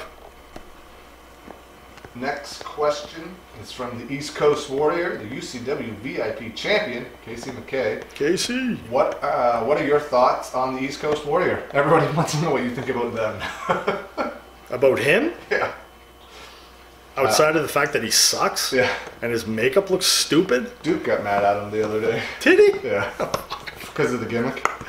It's nothing like Duke's gimmick. Fucking Duke. No, I mean, shit. I've seen probably 2 or 3 matches of his, and I mean, shit, I think he's getting over. Yeah. That's the main thing. You know, the gimmick is, you know, it's a gimmick that's been done many times, still be done today. But, I mean, it works for him, Yeah. you know, for now. So, you know, he'll evolve into his character more and more. And, you know, whether he changes or not, you know, I don't know. But I think he's doing great. Yeah, he's one guy. He works so hard. He is so dedicated. Not stop. And even now, recently with his physique and in the gym, I mean, that guy is motivated, determined. He's changed his physique 1,000%. At shows, he's the first guy there. He's the last one to leave. Yep. It's like him and Tieran. They're both two of the hardest working guys, and they both came from Troy, right? So yeah, it goes to show that he is teaching them right. But yeah, no. Is that all you want to say about Casey? Yeah, I mean, shit. I mean, you know, he came to my last training class that I did, and he was there for, you know, a little bit of time, but unfortunately, you know, just circumstances beyond his control. Yeah. I mean, he's got a big family and everything, so he couldn't pursue it. Yeah. But you know what? Like, I saw that in him, and even that little time I spent with him, how driven, and, you know, if there's something to be done, he's going to do it. It doesn't matter if he knows how to or not. Like, you know, he's one of those guys. Figure it out. Yeah. So yeah, hats off to him for that, and you know, the progress he's done. Like, he got trained by Troy, and yeah, shit. You know, keep doing what you're doing, bro. Kevin Daniels. His response to VIP faction legit dumping on any wrestlers trained by him in the Spryfield garage, and how that they are much better because they were trained by Lance Storm. Do you know who Kevin is? He's like the UCW VIP general manager. I probably know him. I'm horrible with names. I know the names, I know the faces, but I can't put them together. So, you know what? It's funny. I've heard about this legit thing, faction, whatever, a bunch of times. I don't even know if I personally know or even met these guys. Right. I only heard about it. I'm like, huh, cool. Like, I don't care. It's an angle. If it works, fuck, run with it. I don't give a shit. But yeah, it's funny. I can't really comment on it because I haven't seen anything of it. I've only heard about it. Mm-hmm.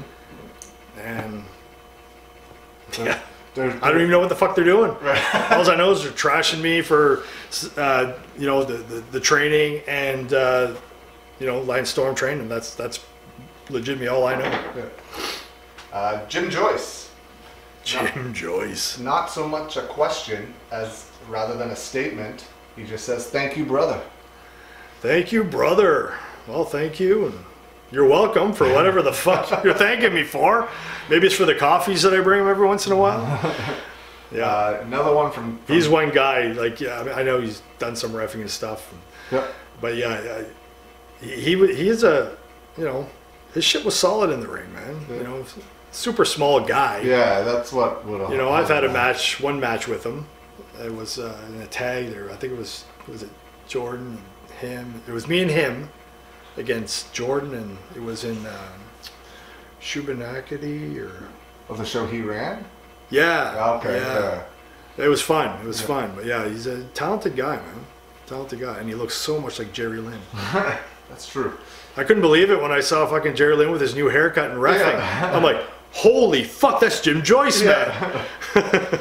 Another question from Jeff Cormier.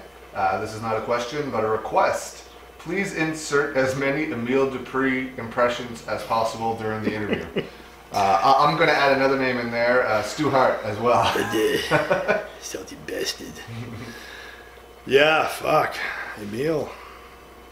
I'll get to it eventually. You're going to have to wait for it. Kirk Ube.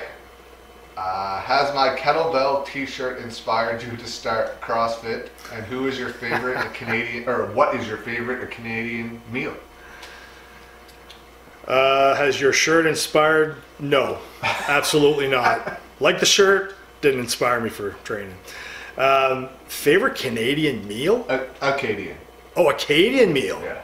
Oh man, I have to go with those the actual poutine. All right, not the fries and cheese bullshit. That's not the original poutine. Poutines are this round ball of fluff. I don't even know what the hell it is, to be honest with you. It's just a beige off-white ball, and it's like almost like doughy, and then in the middle there's like a chunk of meat. I don't even know what the meat is. All I know, it's so good, and that's like, you know, famous in Acadian food. So that would definitely, he knows what I'm talking about. All French people, Acadians, would know what a poutine is. And as I said earlier, not the fries and cheese. This one's from Ryan Dirtford, otherwise known as Damien Spades. He says, love you, Gare Bear. Thank you for everything. Wants to know your favorite Spades memory and who your favorite student was. Okay, well, you're welcome, Spades. And it has to be in training when I beat the shit out of you with your own sneaker. I was giving you were wearing those DC fucking sneakers, and I wasn't into those back. You know, since then I've gotten pairs of those, and they're extremely comfortable sneakers. But I remember your sneakers were always flying off because you didn't tie them. And yeah, beating you up with those sneakers when they flew off your feet was probably one of my favorite ones. Close to second memory would probably be when I was showing you how to take a power bomb, and you held onto my head like you were trying to pop a fucking zit. You were just fucking clamping onto me, you wouldn't let me. So that was pretty funny too. But yeah, there's quite a few good memories with him. And your favorite student? Favorite student? Oh, Damien Spades. Of course, you're my favorite. He's gonna screen cap that now. Yeah, everywhere. Here, I'll give you a clip so you can use for your own ego. Yeah. Damien Spades is my favorite student. You know what? When it comes to picking a favorite student, it's impossible for me to do. Yeah. Do I have favorites as far as like, oh, you were my best? I mean, everybody, you know, yeah, it's just too hard for me to pick a favorite. Yeah. You know, there's guys that stand out, not necessarily because they're my favorite, because they just did really well. Right. You know, obviously Jeff, like, he's not even in the business anymore. Like, you know, he sticks out because he was such a natural. You know, Tyson, same thing. He was such a natural. You know, look at fucking Troy. Yeah. You know, what he's doing now, how he's just, you know, grown up to what he is incredible to me. But everybody has their own. I really can't pick a favorite. It's just too hard. But in your head, you're my favorite. Zachary Murphy, thoughts on the original mainstream wrestling promotion? I guess he means the early days of like the Doolittles and whatnot. Yeah, I didn't do any work. I'm not sure when you say the original mainstream exactly what era, because I mean, it's been around for a long time. Devin's been around for in like fucking 20 years, yeah. But the earliest memories I have of it is I think it was probably 2001 Real Action Days. I don't even remember how it came about or how it happened. All I remember is this wasn't even at Doolittle's. This was in Elmsdale at a bar. Curly's. We were working, yeah, Curly's, Curly Portables. We were there and we did a tag match. Yeah. It was me and Cheech, Scott Savage, and Steen. Assuming Steen, yeah. And some fucking guy jumped in the ring. And Cheech beat the bejesus out of him. Scott Savage giving him work kicks. I'm like, Scott, it's a shoot. Yeah. He's like, oh. And he's oh my God, that was so funny. But yeah, that's, but really, was that even mainstream? That was, yeah. Okay, that's what I thought. Yeah. So yeah, that was the first time I ever worked with him. Probably the first time I met Devin. And then I only did a handful of shows for Devin. That match is on YouTube for anyone that wants to look it up. Yeah, I did see it like probably. Cheech gave Steen a chop in that match and it like buckled his legs. He hit him so hard he couldn't. Cheech and his chops, man. Yeah. Another one from Jim Joyce. He's calling you out on your locker room etiquette. Why didn't you introduce yourself to him when he walked into the CWI locker room? Because it's his job to introduce himself to me, fucking Mark. Shane S. Weaver, your favorite match you had in Real Action Wrestling? Oh, man. It's going to be one of the fucking 600 matches I had with Bobby Roode. I just don't know which one. ladder match is the one that sticks out. Yeah. Even though watching it back now, I mean, it's nothing comparable to the ladder matches you see on TV nowadays. But I mean, for back then, The stigma for of just that having, match back then, though, was insane. yeah. People loved it. Yeah, Like, it was for one it little was the 6 match. foot fucking Yeah. step ladder, it was good. Yeah. I would probably say that one. It was, it was really sticks in my mind. I had only ever seen the Halifax one because that's the one I filmed. When Custom Made Man sent me all those tapes from that he had. Oh, and right. There was another one or two of them in there. I was We like, did oh my 3 God. of them. I think we did. I think I'm missing one. Yeah, yeah, but we did end up doing. I think it was 3, maybe 4. I think it was 3. Dan Johnson. With Mike Hughes / Red Rock Wrestling and Brody Steele and IHW, have you ever considered running your own shows, possibly in St. John / Fredericton? He's Never. very specific. Never. Promoting is one of those things I have absolutely zero interest. Nope. I did something I can confidently say I will never ever do. Even if I financially, I just wouldn't. It's just not my thing. I would never promote. Chris Glidden, Rockstar Glidden. Chris Glidden. Rockstar. I apologize. I just call him Rockstar Chris Cole. Chris Cole, yeah. Good dude. love He Chris. just says He's funny thank as you fuck. for everything that you have done for him. He what? He says thank you for everything Oh. that you've done for him. Well, thank you for trying to fix up my laptop. And yeah, just fucking being you, man. You're the one who introduced me originally to, what the fuck's that beer called? Red, that little... I don't drink. But that's out of my league of knowledge.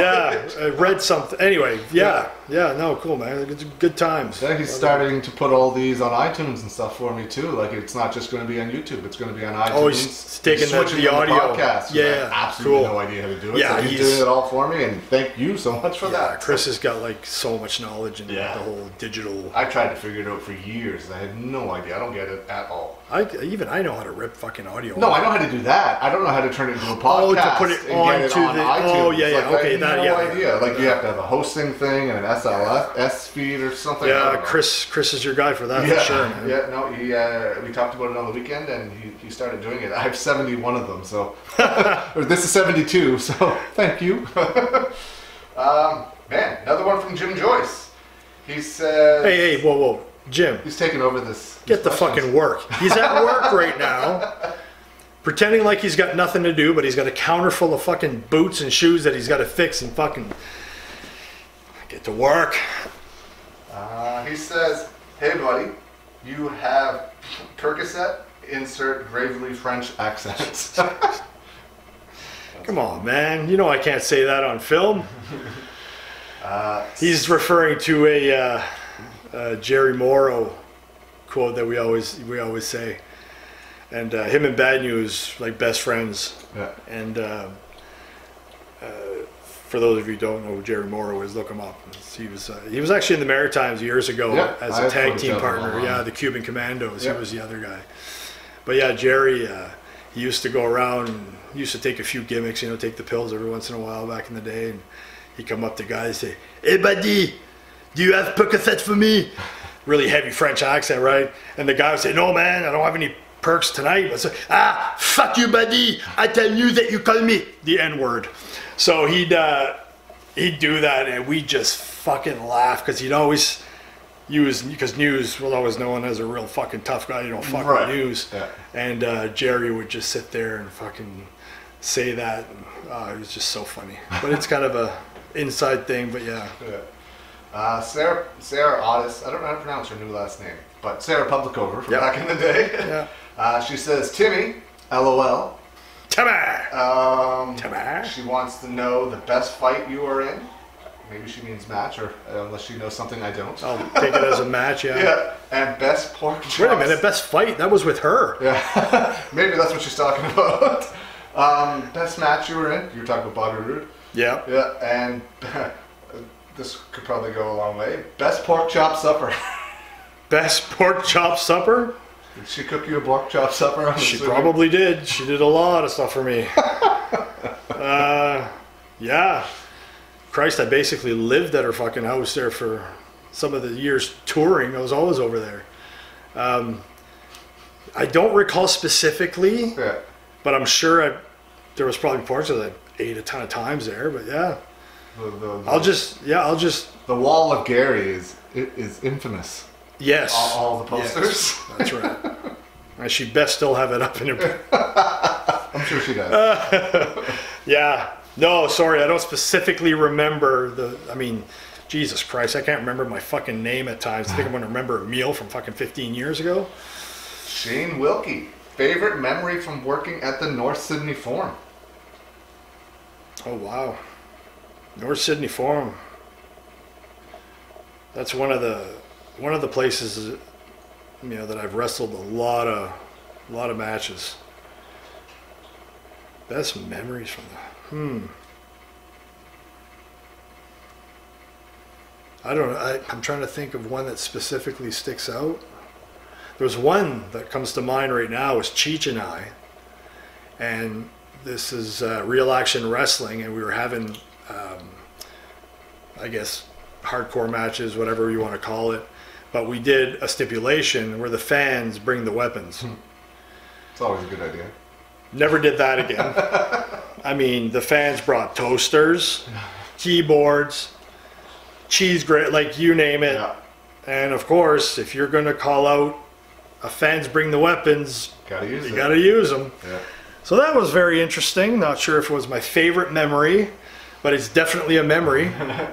Those fucking, I want to say it was almost like a Commodore 64 fucking keyboard. It was a really stiff keyboard, and it hurt. Devin's done them at Doolittle's a few times, and the very first one, someone brought a fish. Oh God! And I think I saw that. Yeah, I filmed it. They and as a joke on the fans that brought it, the wrestler that was going to go hit it, he picked it up, just going to use it, and as he swung it back, instead of hitting his opponent with it, he let it go over his head, and it flew into the seats of the people that brought the fish. And it's a restaurant; they're eating their supper. And it was awesome.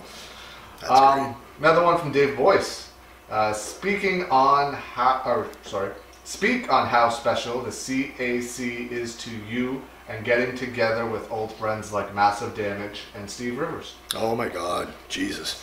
Yeah, the CAC, it all kind of started, Massive Damage used to tell me years ago, gotta come to Vegas, brother, come on. Gotta just fucking do it, man. Leo's there all the time, fucking come on.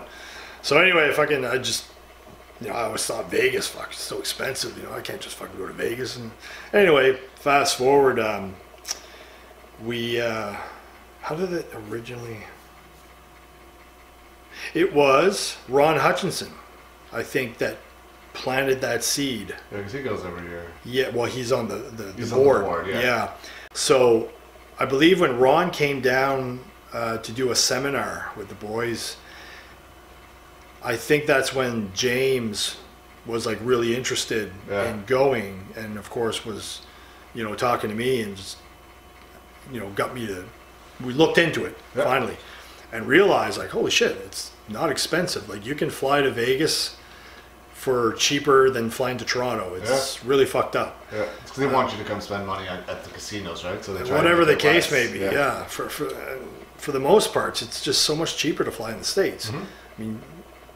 Look right now for a price to fly to Edmonton. It's ridiculous. Yeah. Anyway, long story short, we looked at everything, or James looked at everything. I ain't going to take credit for it.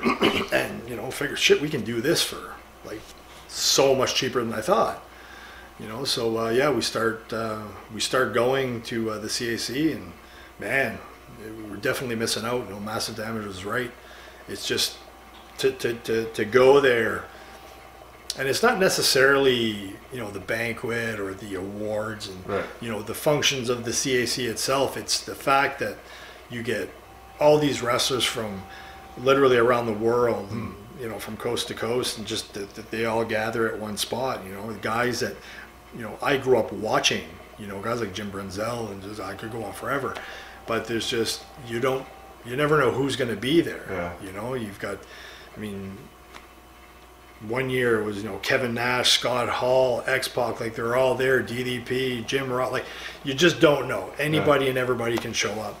And it's just cool to be in that environment where it's just, all the boys and, a few fans too, like they're more than welcome. It's open to not just the workers, fans as well. And it's just a really cool atmosphere. Yeah. And my biggest thing for going is, my best friend, Steve Rivers, when I lived in Calgary, I mean, we were just inseparable. It's my best friend. And I hadn't seen him in 12 years. So, was it the first year I went to see? Yeah, I think it was the first year I went to CAC. So, I'm over there with Massive and fucking James and these guys. And then all of a sudden, fucking Steve Rivers fucking appears. He was in the fucking pool. Right. So I'm going out to meet the boys in the pool. Yeah. And then there's Steve Rivers after 12 years. That's awesome. Not seeing him. Like, they totally kayfabed he was coming. They knew. Right. Holy fuck, I was like a little dog. I was like fucking, I was almost pissing myself. I was outside the pool, and I'm like, what the fuck, fucking Steve, I fucking I almost jumped in the pool with my sneakers off. I took my fucking sneakers off, and fucking, first instinct, I fucking crossbodied him in the pool. That's awesome. Oh, that was so cool. But yeah, it's just, getting to be with these guys, like I never get to see Massive and Steve and these. Yeah. So it's really cool to have that opportunity to get the boys together, that because you do wrestling for so long, you get friends all over the Jesus place, and you don't get to see them all the time, right? Yeah, it's crazy. Like, so I mean, that's for me, that's my motivation, the reason that I go. Joey David Giles, Greaser. Joey Giles, the Greaser. Wants to know your favorite Slayer song. Oh, Slayer! Fuck yeah! I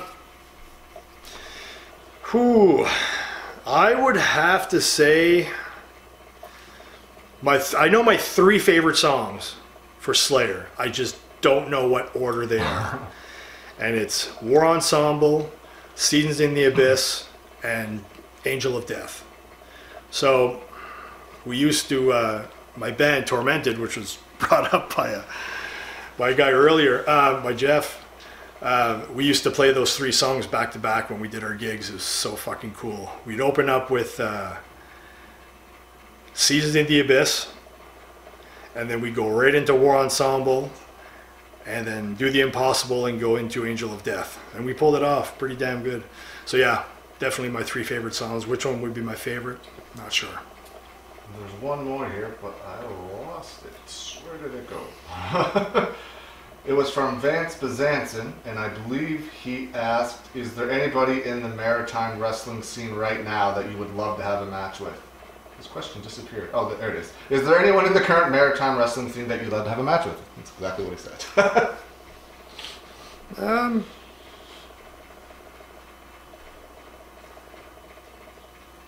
I mean,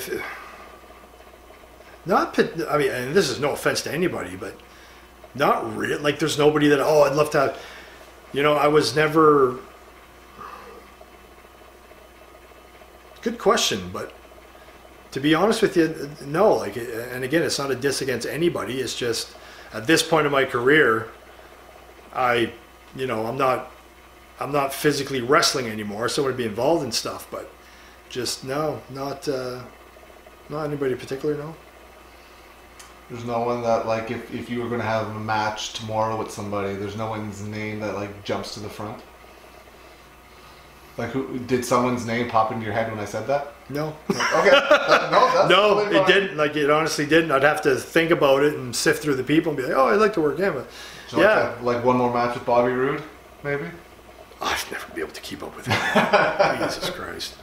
That's the thing. Like, if I was talking 10 years, or not even 10 years, like if I was Is there anybody that you've never had a match with, like anywhere, that you would like to have worked? Well, Julian, not technically, because we did have a match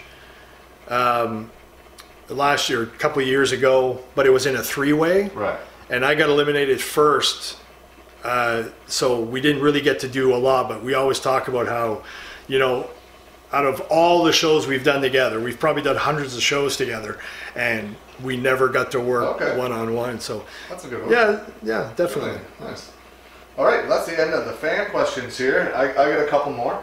Do you remember when Sarah Dunsworth came to your training school? Absolutely. She started the second class. What did you think when she said that she was going to come try it? I was kind of shocked. Yeah. I was like, okay, because I knew she was a huge wrestling fan. Yeah. Always loved we wrestling. ran shows together, right? Well, that's it. Yeah.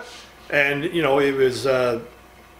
was one of those things. She said she wanted. Like, cool. Didn't really have any expectations. I didn't sit there and think, well, I wonder if Yeah, 'cause someone of her, like, I don't know the right word to use, like, she was on Trailer Park Boys. She's fairly famous and from around here. Everyone knows who she is. Of course. For her to come do that, I think that's to even try. She was, you know what I mean? But I think it was just her curiosity That's and being such a wrestling fan. Yeah. That she wanted, and which I respect highly. Yeah. Oh, me too. That she wanted to experience what, okay, people say wrestling is fake. People say this. People say that. You know what I mean? And in her shoes, like as a fan's perspective, she was probably just like, I want to know what it's like. Yeah. I don't think she ever had any ideas of pursuing wrestling. No. She just wanted to, because I know for a fact that, at least in my opinion, if there's something that I'm really into, I want to experience it. So if I talk about it, I'm not talking out of my ass. I'm not assuming anything, right? So, I thought that was, she came for what, like 2 weekends or 3 weekends, something like that? There's pictures, video of it. She was bumping good. She wasn't doing anything wrong. Yeah, 100%. Yeah. I was hoping she'd Like, if wrestling was something she wanted to pursue, she could have done it. She definitely was. She probably would have had a bit of a head start at everyone, too, from the acting career. Yeah. That's something, like, a lot of people have problems with cutting promos and stuff, and she'd have no problem with that. Yeah. Yesterday, we were part of like a documentary filming or television show filming, or I'm not exactly sure what it is, but Jason Mosier, the guy from Wrestle Center, that's the first time my speech impediment got me today. it usually happens a lot more. You know something? Right. You're right. From Wrestle Center, and he asked a question that I never thought to ask before. He asked me, but now I'm going to ask you. We'll do past and we'll do current. Who is your Mount Rushmore of maritime wrestling? Let's bring it back. Yeah. So, Leo Berg, definitely. Yeah. Man, going so far back, and I'm going to forget somebody so far. I mean, obviously Leo Berg, it's a no-brainer.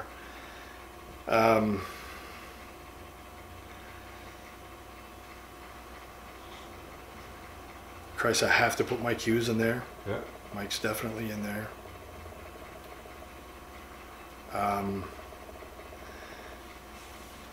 Brody Steele, even though he was never like his wrestling, especially due to his size, was never anything crazy. Very minimal moves, but what he did, really meant something. But Brody Steele has to be in there. Yeah, I mean, if he can't get a reaction standing there, as someone else he could can get a reaction moving his eyebrow. Yeah, like this guy. Yeah, I mean, he's got it figured out. Yeah, but definitely, Leo Burke, Mike Hughes, Brody Steele, and I remember I posted a match with him and Bobby Roode one time, and the opening sequence of the match, Pete takes like 4 bumps in the match, and everyone was like, "Oh my!" Pete was taking arm drags and hip tosses, and everyone was like, "We've never seen him do that stuff before." He is definitely the biggest bumping, like the most. I don't even know how to say it. Yeah. He takes the most bumps for the size of a man he is. Never seen it. Yeah. To this day, at his age. Yeah. Like crazy. I mean, the guy's incredible. Yeah. And one more. We got Leo Burke, Mike Hughes, Brody Steele.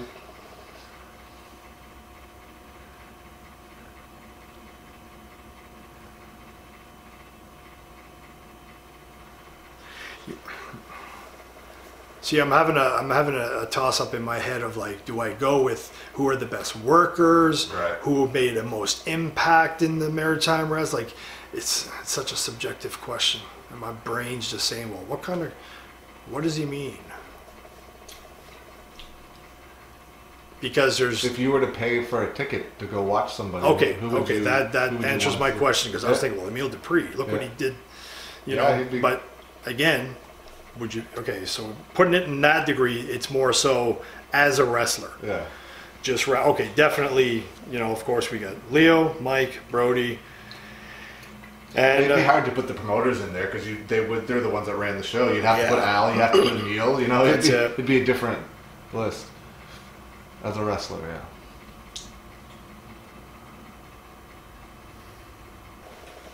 Yeah, I mean, there's a few names floating in my head, but how do you just, you know, it's just, who's floating in your head? Marcus Burke, Titus are the two guys floating in my head right now. Yeah. You know, but I'm just putting way too much thought into this question. Yeah. But you know, those are just the guys that, you know, definitely paid to see for sure. Fine, yeah. Who's the best wrestler you've ever seen? Like, doesn't have to be local, it can be if you want, but anywhere in the world, in television, in person. When you Bobby Roode. You want to go? Okay. Hands down. Yep. Yeah, hands down. To this day, I watch Bobby and I'm still in awe.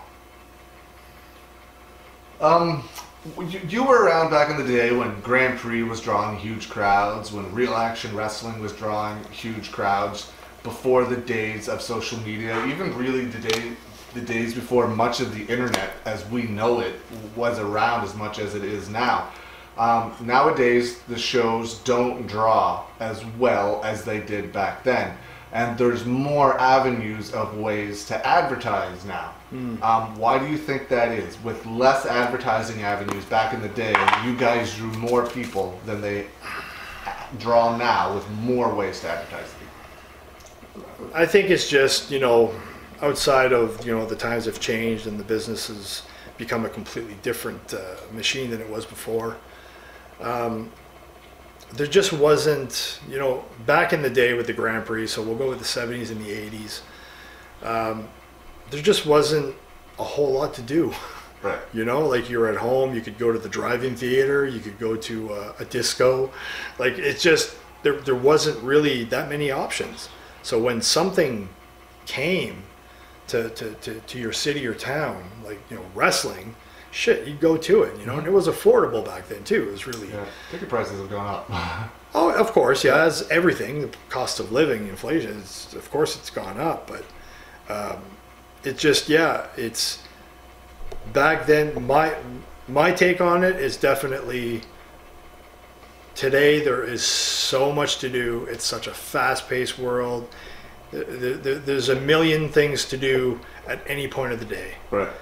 So you got to make a choice. Where back then you were very limited, and you know, live entertainment wasn't. You know, you had the odd concert here and there, but you had to go to the big city for that. Mm-hmm. You know. But is there a way to make it more prominent again, to get those big crowds back? Do you think?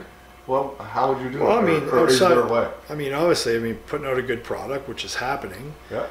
But I don't know. I mean, it's. Because I don't think it'll. It's hard because like nobody watches television anymore, and radio is people still listen to radio, but it's mostly podcasts and stuff now. How do you get them? How do you tell them about the show? I say that there's more because of like Facebook and Twitter and Instagram and all that stuff. Yeah. How do you?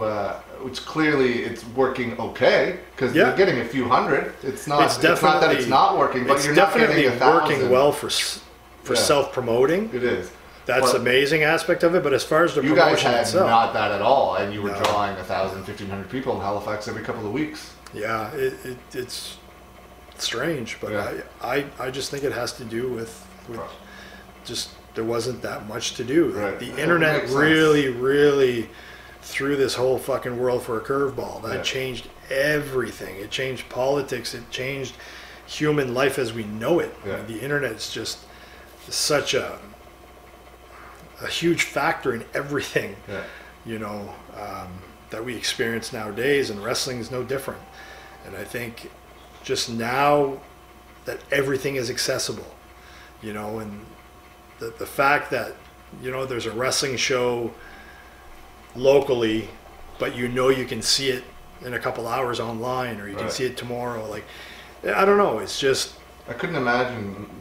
I know people say that, but I couldn't, me personally, couldn't imagine passing up the opportunity to go see it live, to watch it on the internet. Yeah. Because to me, it's the atmosphere that I love. Oh, absolutely. Like, I'm just sitting here watching it on YouTube or TV or whatever. Oh, what a great match. But I want to feel that crowd. It's not the same. No. That's why everybody, we always say it, like, you haven't experienced wrestling until you've been at a live show. Yeah. Because it's such a different, because a lot of people became wrestling fans, seeing it on TV, they never liked it. Some to the point where they despised wrestling, they hated it. Then they went to see a live show, boom, sucked them in. Yeah. It's just so, the live shows are definitely a different experience. Yeah, 100%. But yeah, I think it's, to answer the question, I think it's just too much to do. Yeah. And That's so the only thing I can think of. easy Is just, yes, you can everything's at your advertise. fingertips. Yeah, you can get the message out to everybody. You got to get them out of their house. yeah, because there's just so much to distract you, to take, so many other things to do. And, Yeah. yeah. Do you think it would be easier in a smaller town as opposed to a bigger town? Or is it Maybe. the same? Yeah. Yeah, maybe. Like, say, I don't know, Windsor over Halifax, if Windsor had an arena? Like, Yeah, I don't know. It's probably not a whole lot, but there's also less people. yeah, So that's it. 50-50, I guess. It's kind of weird. The last time I saw you on a show, I think was the last time you were on a show, I could be wrong, was the UCW anniversary show. You came out and cut a promo. Is that right? The Ryback show? No, I wasn't at the Ryback show. You were the guest GM that night. You came out and cut a promo to start the show. You don't remember that? At the Ryback show? Yeah, you cut a promo to start the night.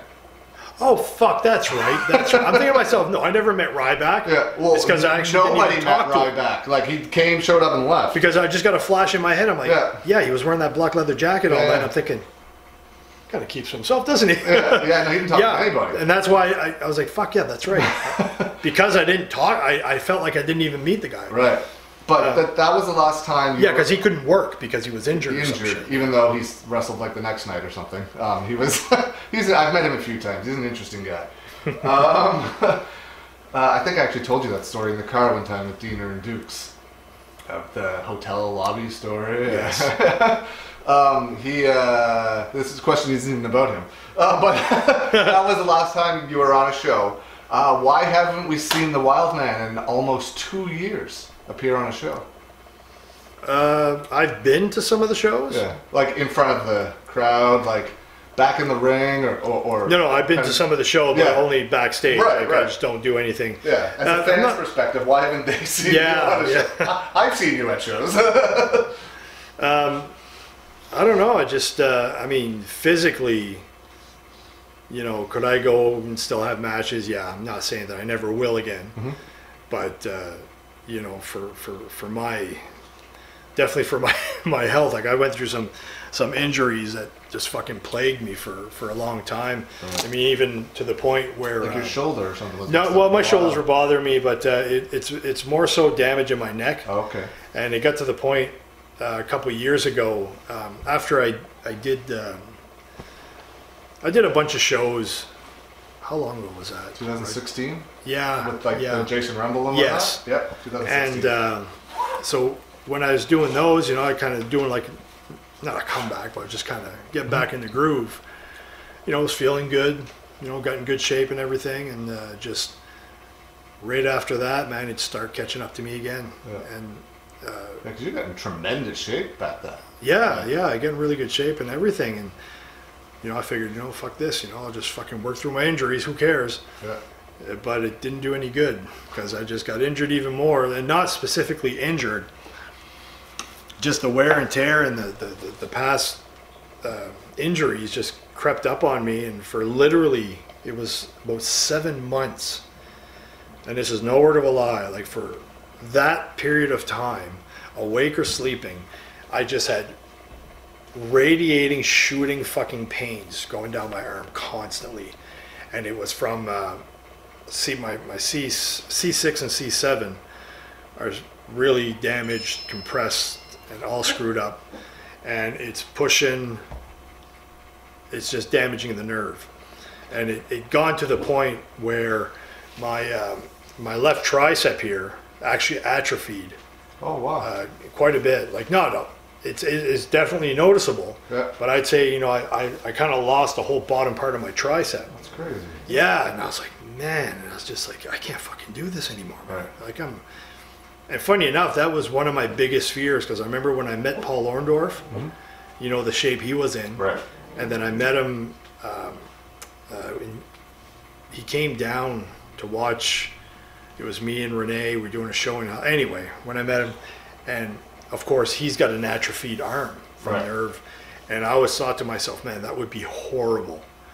And that started, and I was like, oh my god, that's scary. Yeah. And so now, to be honest with you, I'm just terrified to go back in there to risk more damage, like more injuries. It's just isn't really worth it at this point, right? That's just it, man. Yeah. I want to be. I'm fucking beat up enough as it is. My knees, my hips, my back, my neck, my elbows, like, everything hurts. And I was like, fuck. So anyway, that problem went away. But I know damn well if I'm going to throw myself around in the ring, it's going to come right back and probably be even worse. So I'm just, shying away from it for now. But I still, that being said, I still want to be involved in wrestling. Why haven't I been in a different, manager, GM, whatever? Don't know. I think just trying to figure out what next and deal with the emotions of, you're done, buddy. Yeah. Life after wrestling. It might be hard to stay out of the ring when you're so close to it all the time. Maybe? Like if you were a GM. I'm not worried about that because to be honest with you, as much as I miss wrestling and wrestling is my life, the in-ring wrestling part is what I miss the least. Okay. That doesn't bother me at all. It's the camaraderie, being just the atmosphere, being around the boys, being part of the show in whichever way. That's that's what it is for me. But it's just all your life well, for myself, I can only speak for myself. It's like you want to be a wrestler, then boom, I end up making it, and I got to be a wrestler, which was like huge achievement. Like, oh my god, cool. Then just the things I've done throughout my career, it was all great, and if I had to do it all over again, stupidly I would. But it was always that thing in the back of my mind, it's going to work out. Like something will come up, or I just always thought that wrestling would never go away. Kind of ignorantly enough. But now that it's that I know that I can't physically wrestle, it's just like, oh fuck, that kind of sucks. So it's just kind of dealing with that, and trying to get in the mental state where it's like wrestling, like I said earlier in this interview, was always, it was my everything. It's the only thing I know. It's the only thing that I'm confident in. So I'm like, now what? And that's what I've been dealing with mentally for the last few years. It's been pretty hard on the fucking head, just trying to like, all right, what the fuck do I do? Why did I always tell myself don't have a backup plan? Right. 2019, there's a lot of shows. Do you think there's a chance that we'll see you in front of the crowd sometime this year? Yeah. Awesome. Well, I'll definitely do something eventually. It's just, whether it's right time, right place. Yeah. The right place, right time. Because I have to be involved, even if it's just fucking showing up to the shows. Yeah. But as far as because even having you there backstage for the young guys that don't have that experience yet, because there isn't like that. Brody Steele isn't in the locker room all the time. Mike Hughes isn't in the locker room all the time. Having you locally and having you backstage at the shows would be such a huge help for these young guys. Yeah, and I don't mind doing that. I enjoy doing that stuff. But as far as miss the camaraderie, the atmosphere, and obviously the rush of. And you don't have to have a match to feel that rush, but just to go in front of the crowd. Yeah. Just to be out there, to get the pop. That stuff's, that's the stuff I miss. Right. So I'll definitely do it again. It's just a matter of... When? Yeah, when. it'll probably be soon. Yeah. But it's just,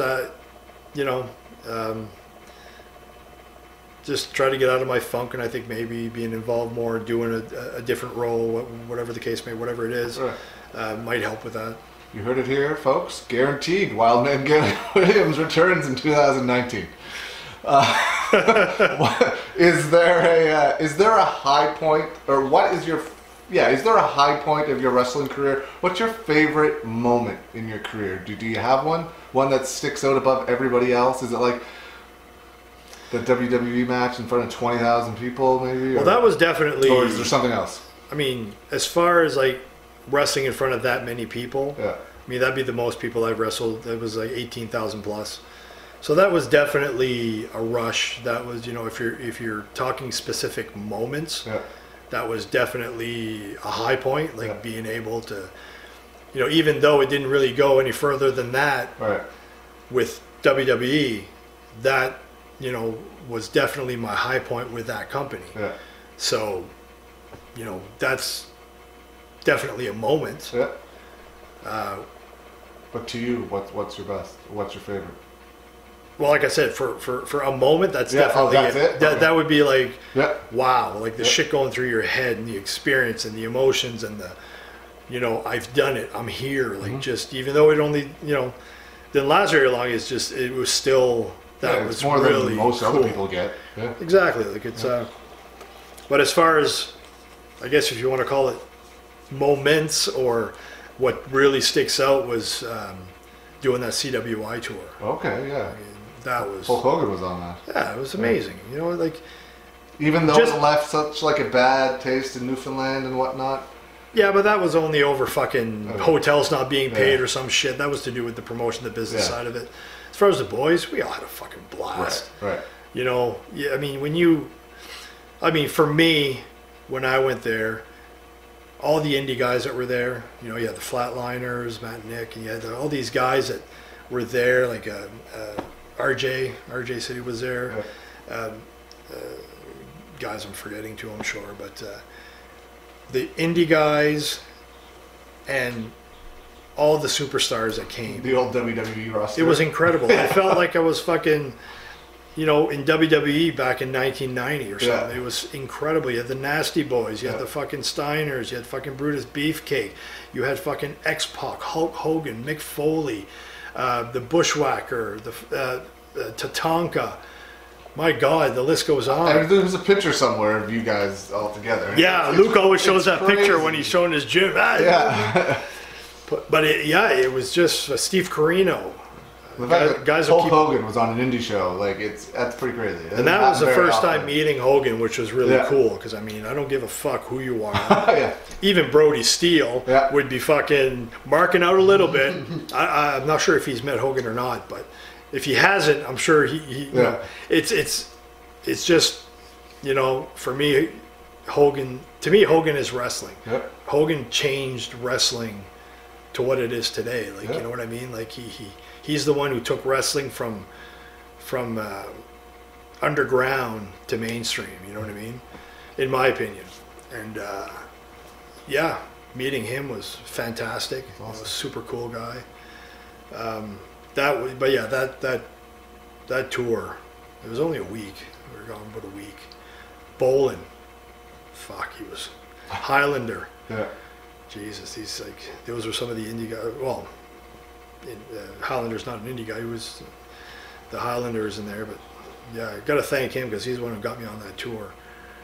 He's a straight up cool guy, man. Love Highlander. Robbie McAllister, that's what you're talking about, right? Yeah, Robbie, yeah, but Bolin too, man. That guy's a riot.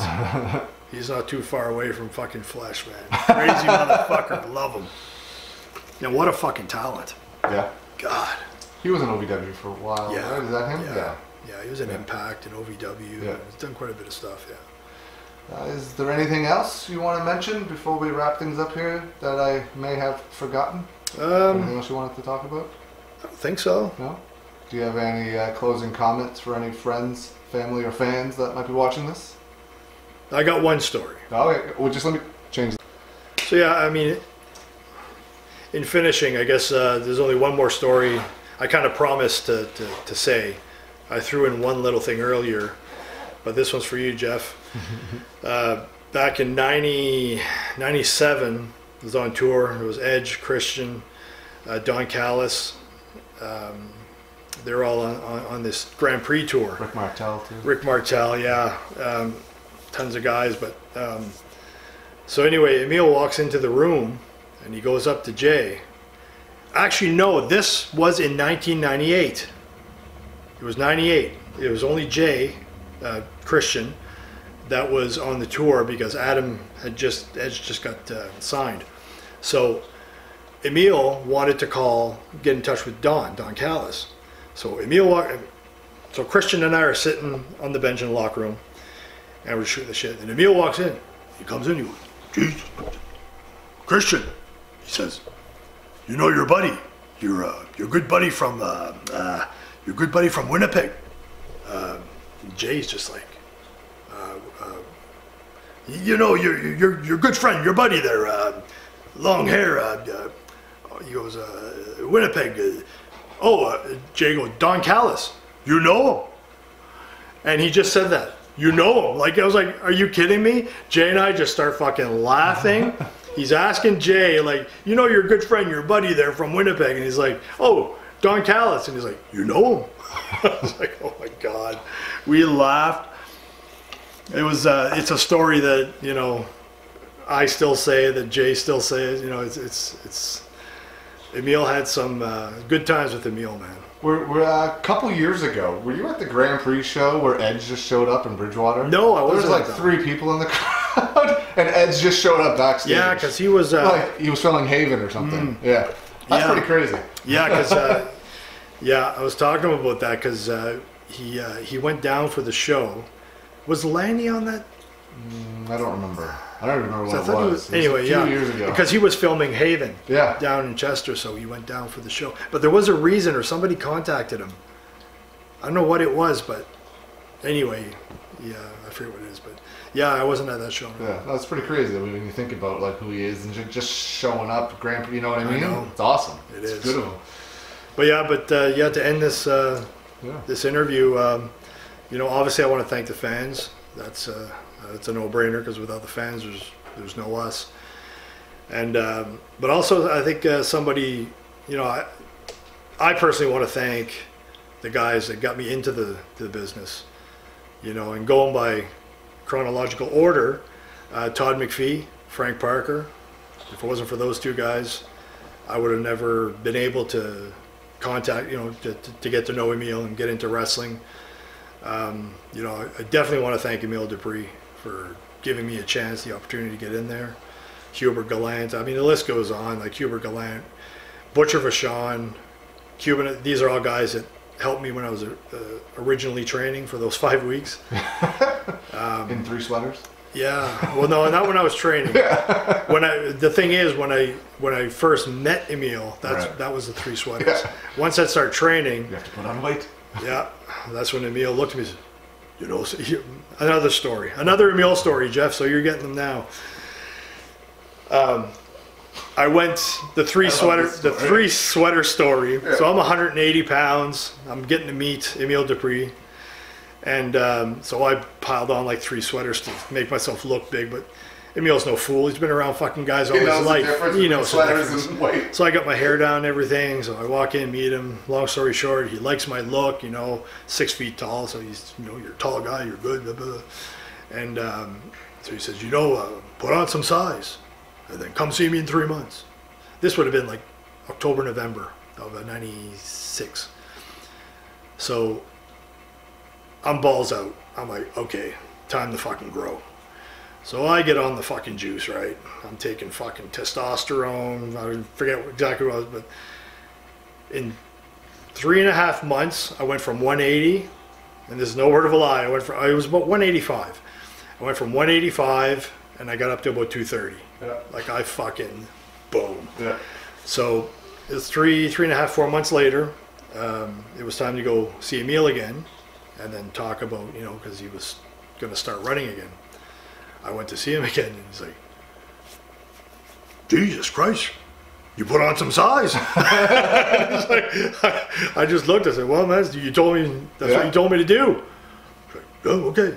So anyways, that, for me, that was like, that's awesome. No rules apply here. It's like, this is what I want to do, is my, you know, my dream. So that was pretty funny, but the story that started this conversation is I was on the juice. I was gassed up pretty good. And then towards the end of 97, because we went from late May right up to September, nonstop, 7 days a week. Fucking hell, it was crazy. But it was great. So at the tail end of that tour, I got off the steroids. And so obviously, lost a bit of weight. It wasn't as hard. Scott D'Amore was on the tour with us, and he's standing there with Emile, and I was wrestling. Scott D'Amore told me this story after. And Emile is standing there watching my match. Scott's sitting next to him, and he goes, you know something? The Wildman, I think he's off the steroids. Fucking Scott apparently popped. And he told me this story. It was so funny. The Wildman is off the steroids. That's funny. So yeah, that's my last story. Well, all right. I'd like to thank you. Drinking the water there. Yeah. I would like to thank you for taking the time out to do this interview once again with me. But this is our third. I don't know how long it is, but this is the first two were like 3.5 hours. Tony's place, and it was at your place. Yeah. So that's when we had the Jericho run-in. That's right. The dog Jericho, not Chris Jericho. The Chris Jericho run-in would have been sweet. Yeah. Maybe one of these days. I'd like to thank you for taking the time out once again to speak with me. Appreciate it, you're one of the true legends of maritime wrestling. Thank you. If there wasn't, we wouldn't be here today if it wasn't for guys like you.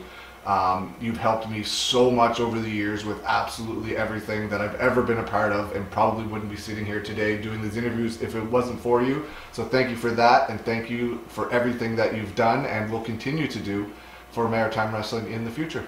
Cool, man. All right. Thank you My very pleasure. much for your time. All right.